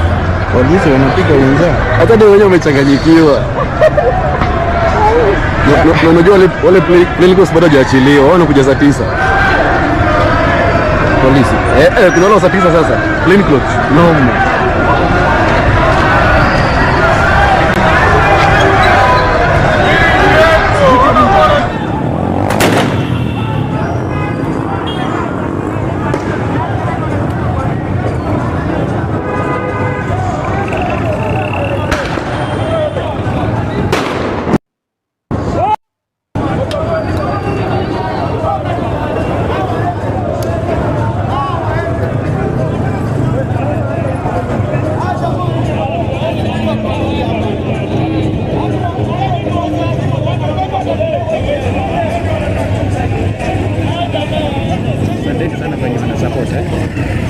Asanteni sana kwa wana support. God bless you.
Watu wa bike wanabebeanga hapa, so makarao ni kama wamevuruta watu wakawaleta hapa karibu, na sasa wajamaa wanasema watoe hao watu hapa, wanawaharibia kazi, wanawaharibia shughuli zao.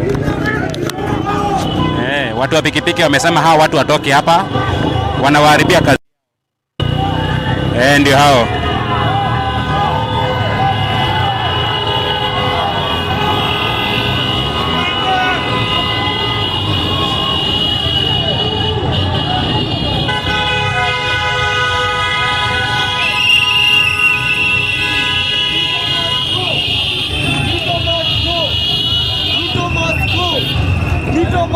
Ni maandamano. Bravin Ocheng, ni maandamano ya Albert Ojwang. Justice must prevail.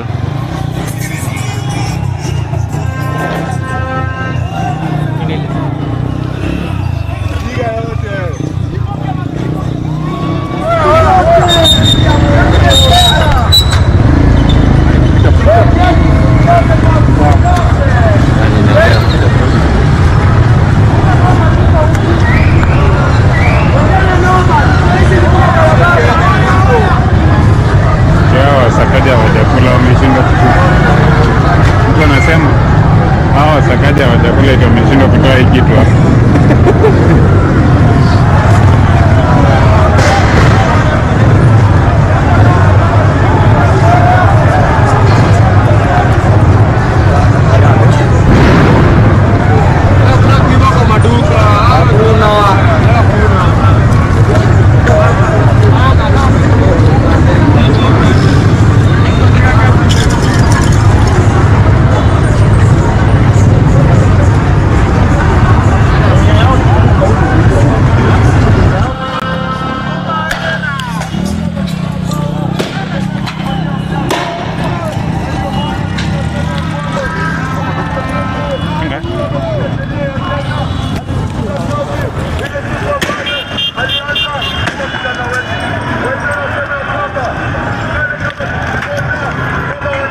We. Hii noma.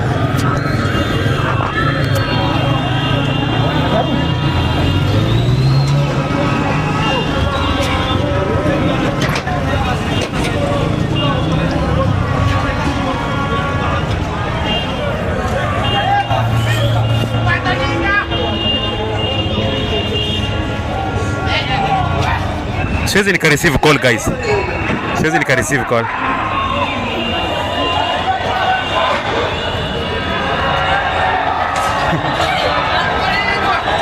Imezidi bana. We. Ni moja ndicho.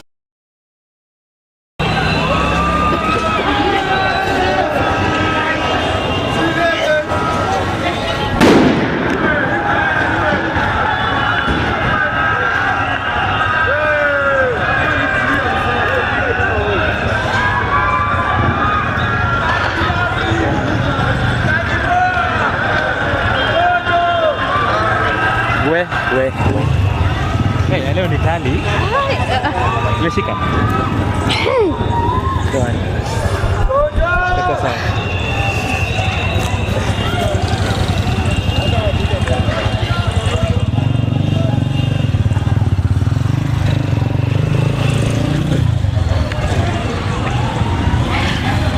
Matamali kuna maji. Sasa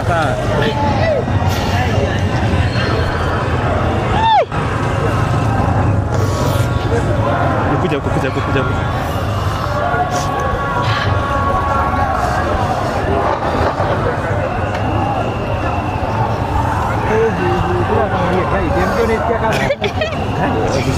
Sema hata. Hii nani moto? Imekuwa moto bana. Mimi nisikie hivi. Nifunge kiatu. Kidogo.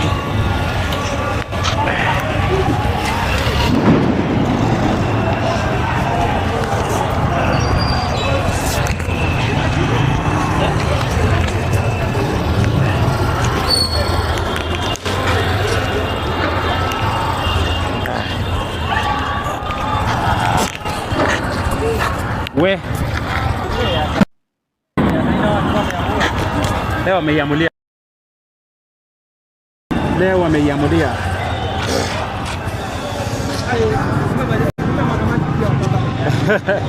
Na wachozi. Tabidi tafute maji.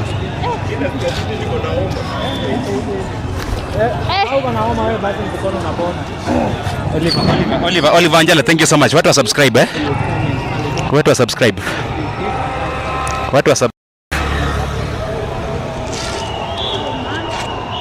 Imepungua. Hata ile mboji. Songe nalo. Kuja.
Kwa nini? Hapo parliament. Nilikuwa nachukua security.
Guys, you can support the live as well, as we continue watching. Make sure you support the live as we continue watching.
Chunga mawe.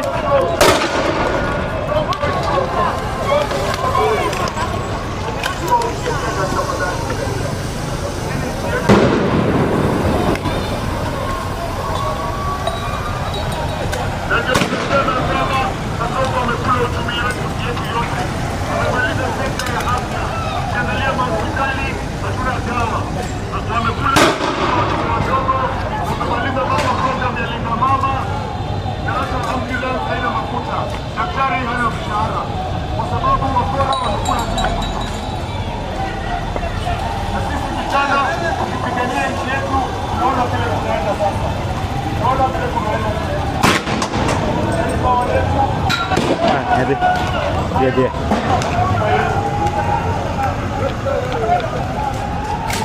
Watching live relation. Thank you so much. Good free bet. Thank you.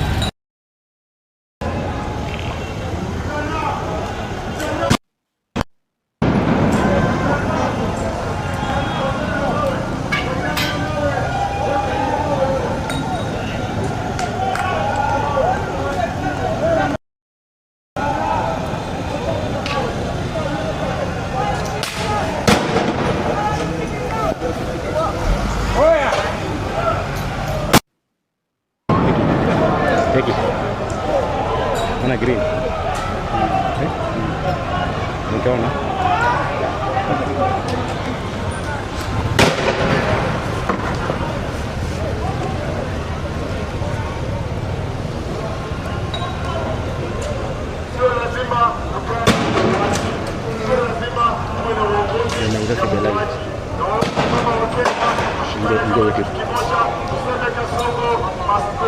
na tukitumia nguvu yetu na haki yetu Kasongo ataenda nyumbani. Hakuna kitu atafanya kwa sababu kwa yote katika Kenya hii wananchi. Hiyo ni katiba inasema namna hiyo. Pia katika hii bunge ambayo tuko nayo ni bunge useless kabisa. Kumejaa wakora ambao wako kwa mfuko ya Kasongo. Kila kitu Kasongo anapeleka huko wanapitisha. Akileta mpango ya kutuibia hizi hizi housing wanapitisha kwa sababu watapewa kitu kidogo. Kasongo akileta mpango ya kutuongezea ushuru, hizi finance bill, mliona vile walitufanya kwa barabara. Wanatupiga risasi na wanapitisha bado hiyo finance bill. Ndio wagandamizi wa Kenya. Kwa hivyo mimi nawaomba kama Wakenya tusimamishe uongozi mpya, kwa sababu katika hiyo bunge hakuna mtu anaangalia maslahi ya wananchi. Tuangalie viongozi ambao ni waaminifu, hawajawahi ibia mtu, hawajawahi ua mtu, ndio waweze kufanyia kazi sawa sawa. Mimi naitwa David Maina, naomba nikuwe president wenu, tumalize hii mauaji na abductions ambazo zinaanzia State House. Mimi naitwa David Maina, naomba nikuwe president wenu, tumalize hii corruption ambayo inaanza State House.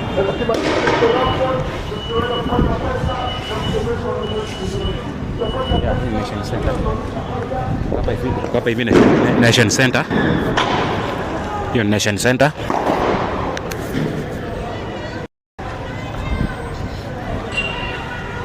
Yeah, support number.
yake kibaki mbaya.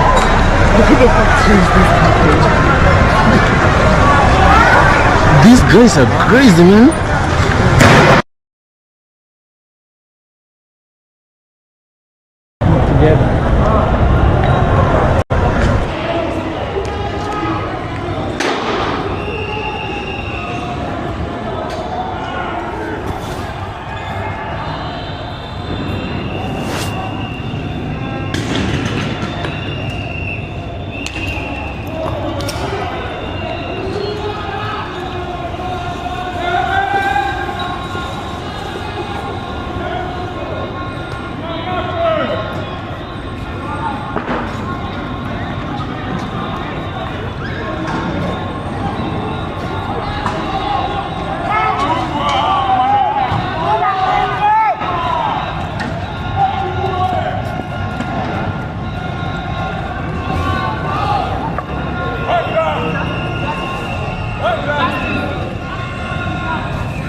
maji ama unataka ready? Nisaidie. Bro iko na ndimu. Chini bro. Usioshe uso. Usioshe. Umeanguka. Umeinhale? Naona hapo. Acha mshikie. Umeinhale? The moment unaosha uso ndio inakuwasha. Ni heli kukunywa kuliko kuosha. Kunywa. Nisaidie kunywa. Kunywa maji.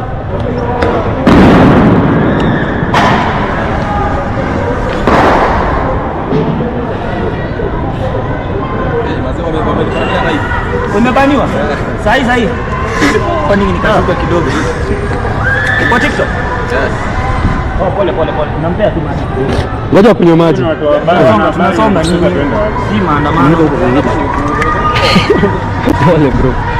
Sasa hapa usioshe uso ni kuwasha mbaya. Kuna ndimu.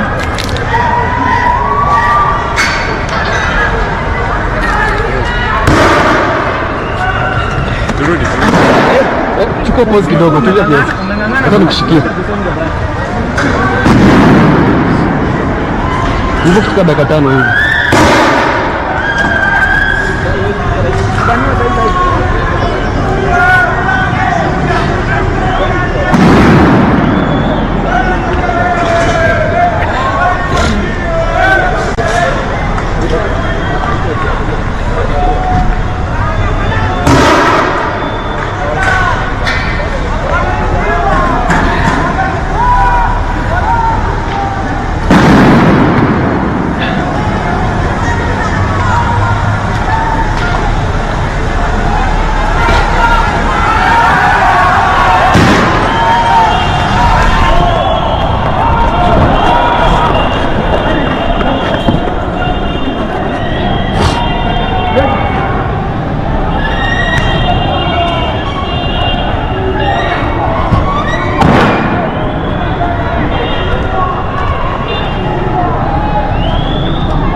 Wanakaa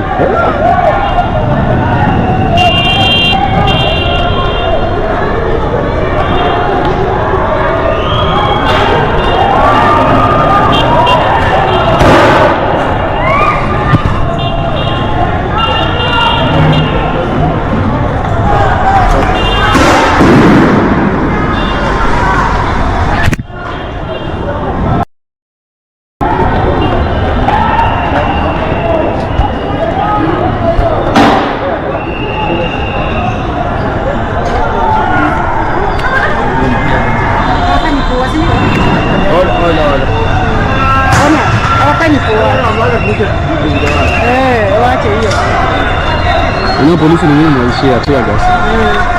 So stock imeendewa, stock imechelewa. So unagenda rudi nyuma pole. Wenye wanatafuta stock pia wapati kwenye ziko. Wana na yuko.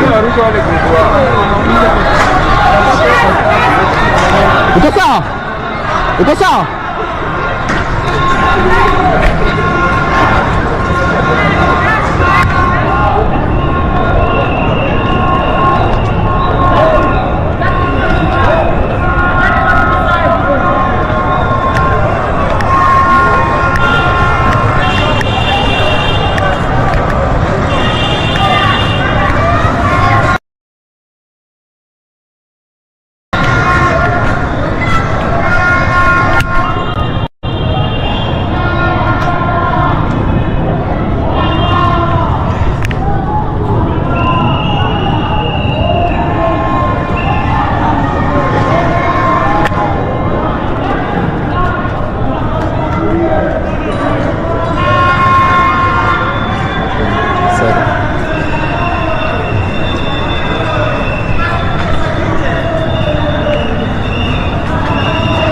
CBD mambo vulai.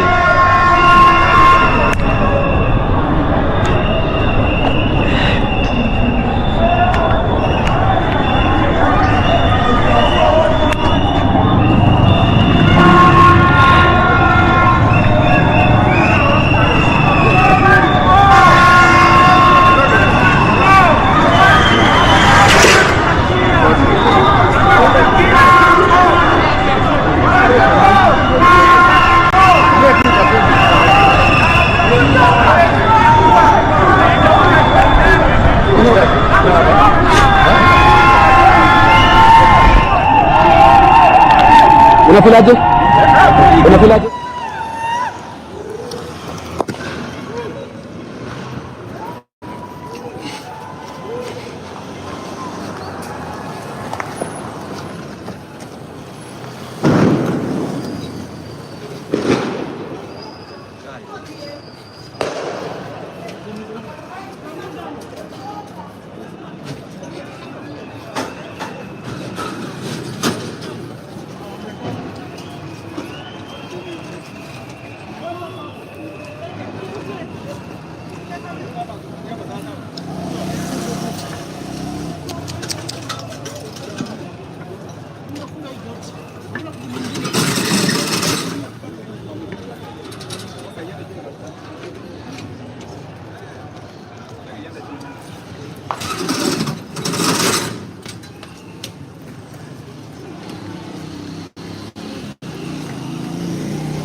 Na umevunja ingine tena chini. Nadhani hiyo mtu atafikia aje. Alafu natoka kuni unakuja unasema unakuja kutafuta haki. Wewe pia kati kelele hapo. Mboka ni sahihi.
Evidence.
Simama hapo, simama tu.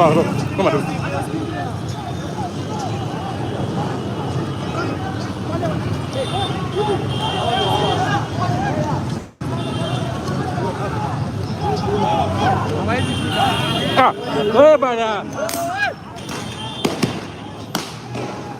Ndio. Msimame hapo, msimame.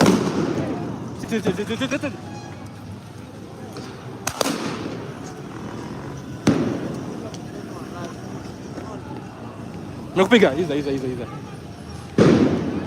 man. Medunda. Pole.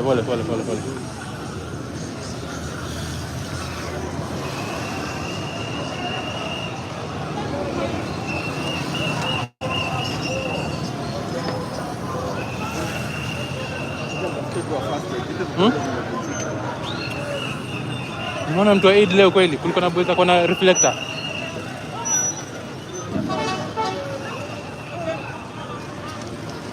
Oi. Ngoja mwafasida yako. Umechapwa na tear gas kwa mkono. Nini? Tear gas. Umekulima mkono? Yule jamaa wa fasida kwa wapi? Akona reflector. I think ako pale kwa kona. Yule jamaa wa fasida kwa wapi? Mpeleke na huko.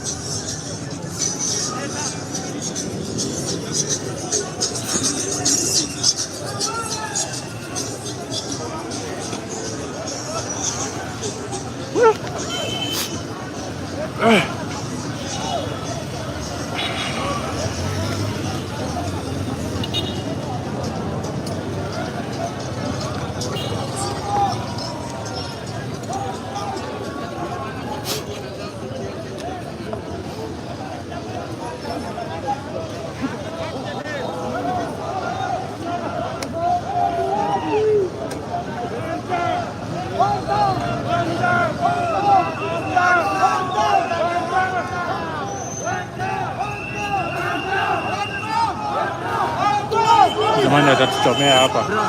Anda atatuchomea.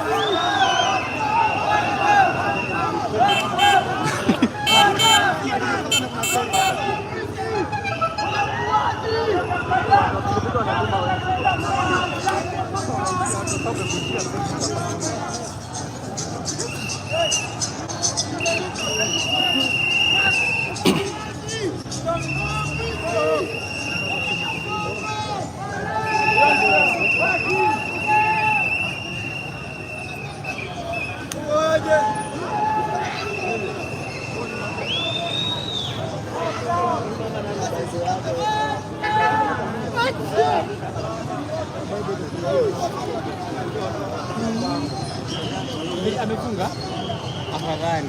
Si unajua mara pesa walimibia vijana wake. Simu zote zikaenda the first time. Usiwafunge duka wale. Ndio kakutana hapa. Sio kuna bibi duka ndio kuuza na amekubali. Ndio maskari hapa. Unajua kwanza wao ni kama kuna karati sana. Wanaingia kwa demo. Ndio wanapigana demo.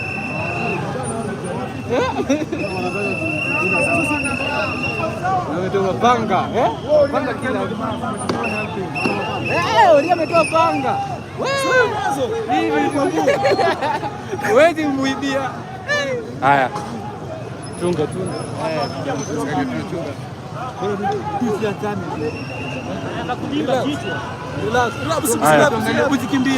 Usikimbie. Tafadhali usikimbie. Unakimbia umetuangusha hapo unakujiwa. Usikimbie. Wale wajinga watarusha. Watarusha hapa. Wanaweza. Wanaweza? Haezi. Na vingine wanarushanga.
Jamaa ya bomboka kuokota unajuma.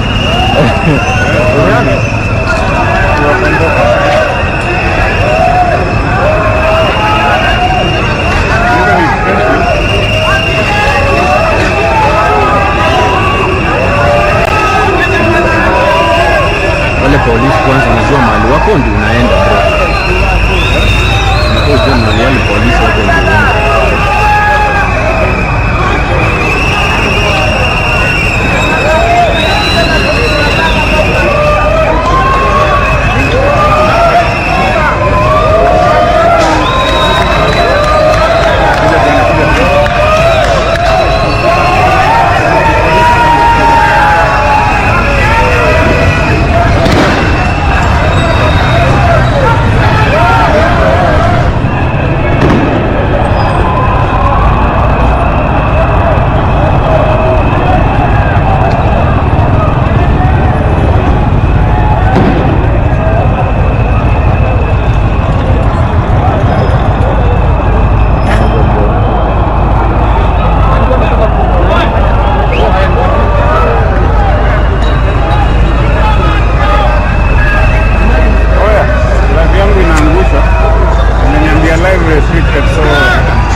umebaniwa.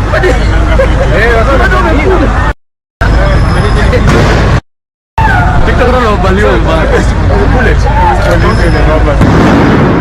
Bwana.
Nione kama nini dia katika nimeanza kupigwa sasa.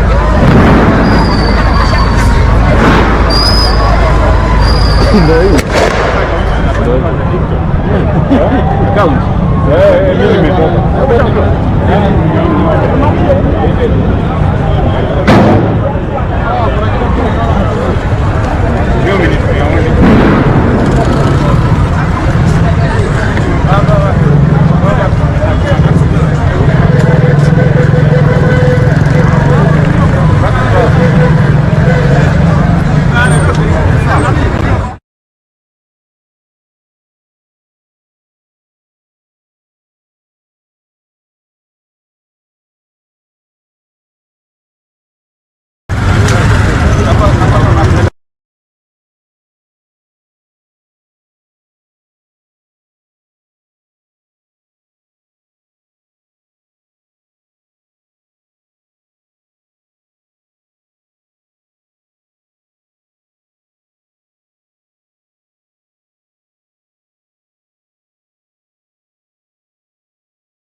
Unajua hapo ni dangerous kidogo.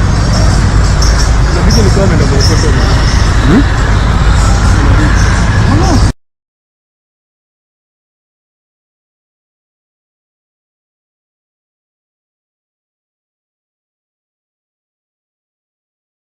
Yeah, hawajavaa uniform. Hao ni noma bro. Hold on.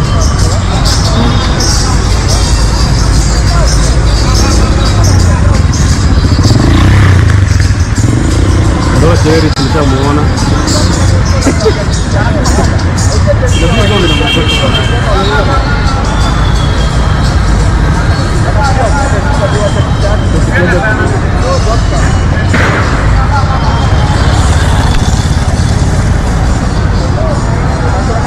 TikTok wanabaniwa.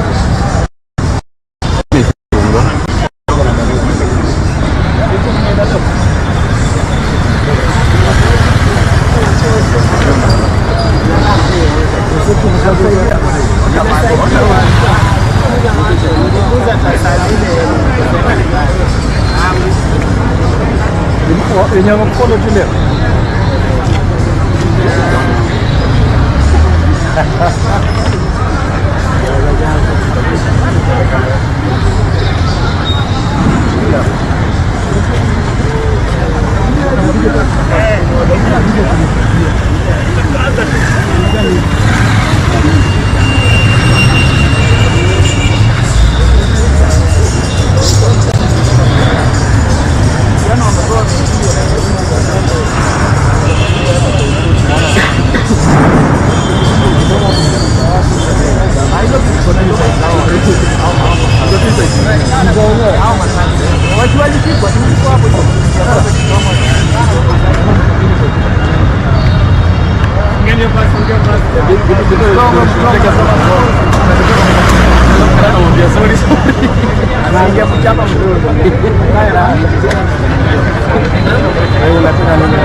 Hata mapikipiki zimechomwa.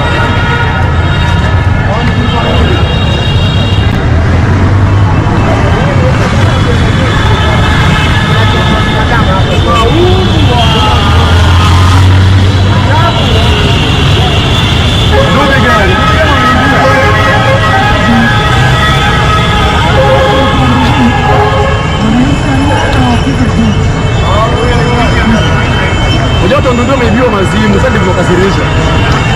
Wameibiwa mazimu. Na wakipata mwezi wanalima. Unapoonekana simu hapo mbele hivi. Wasimu sasa wanachukuliwa tu. Wao wamesema wanaitana.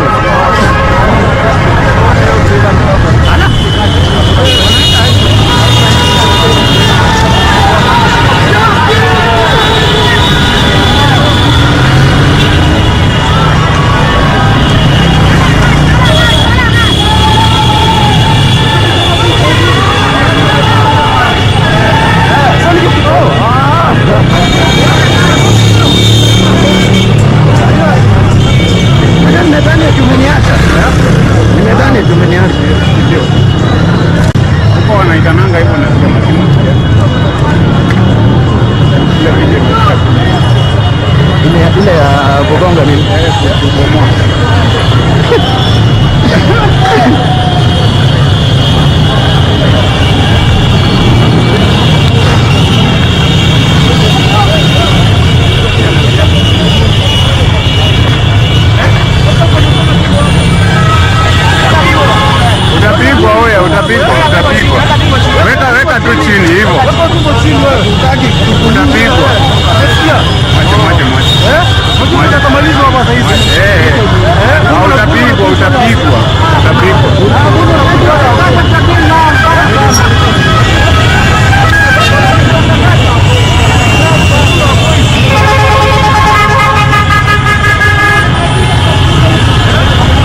turudi, twende.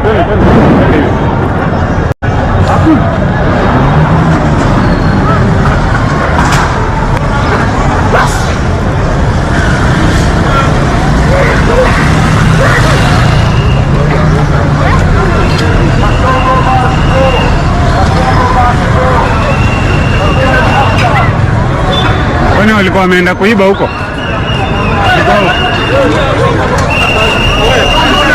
Kuja tuende kam.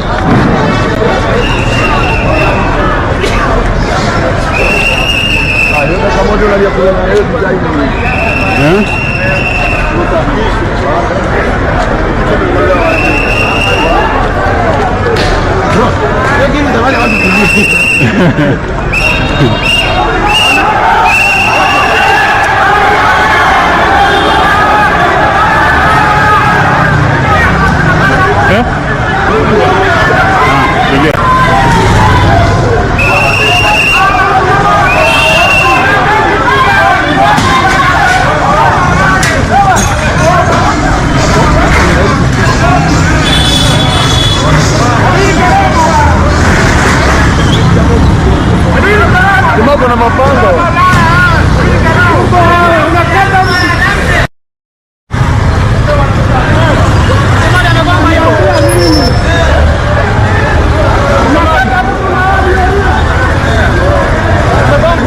Nani?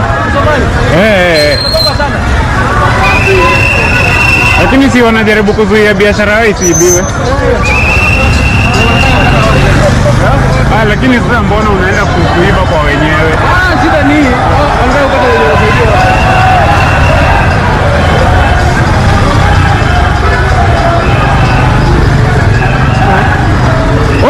Oya, kuna panga. Wewe jamaa kuna panga. Kwa sawa. Mimi jamaa kuna panga. Huyu jamaa ndiye anachachisha huyu. Wewe jamaa kuna panga wewe. Wewe jamaa kuna panga. Wacha ujinga, huyo analinda mali yake, akona panga aje. Analinda mali yake.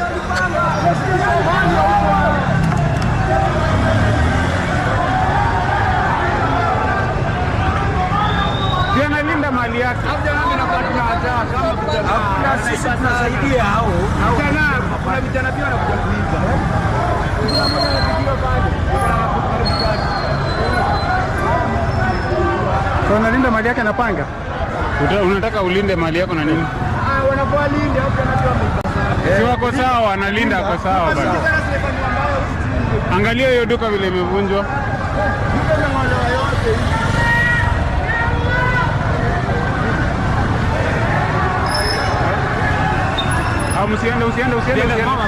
Usiende. Mama katikati.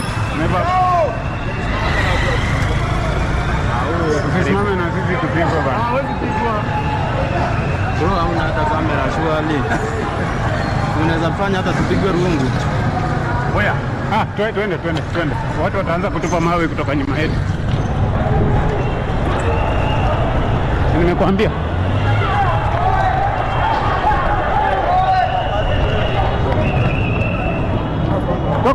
Toka. Come.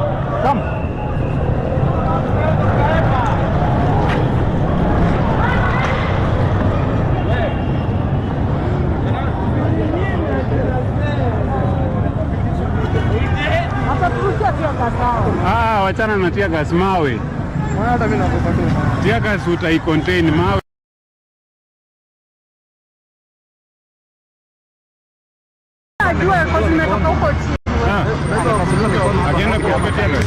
Wakimnyang'anya simu kwa mfuko, aking'ang'ana achukue. Kutoka simu. Moja na gari kani naenda huko.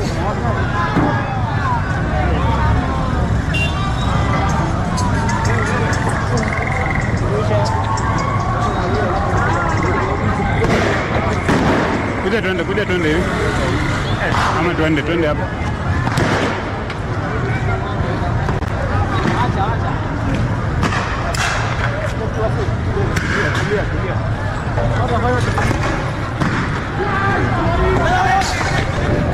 Come. Tuingie hapa katikati. Come.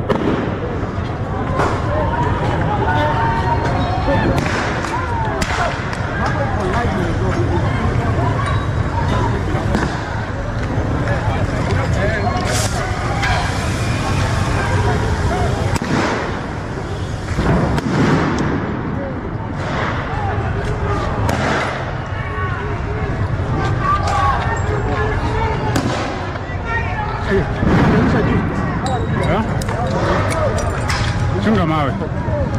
Ndivyo kutoka yetu. Nini mbaya? Nimepikwa na shida kwa mkono. Enda ile usi yenye iko pale nini? Mpeleke.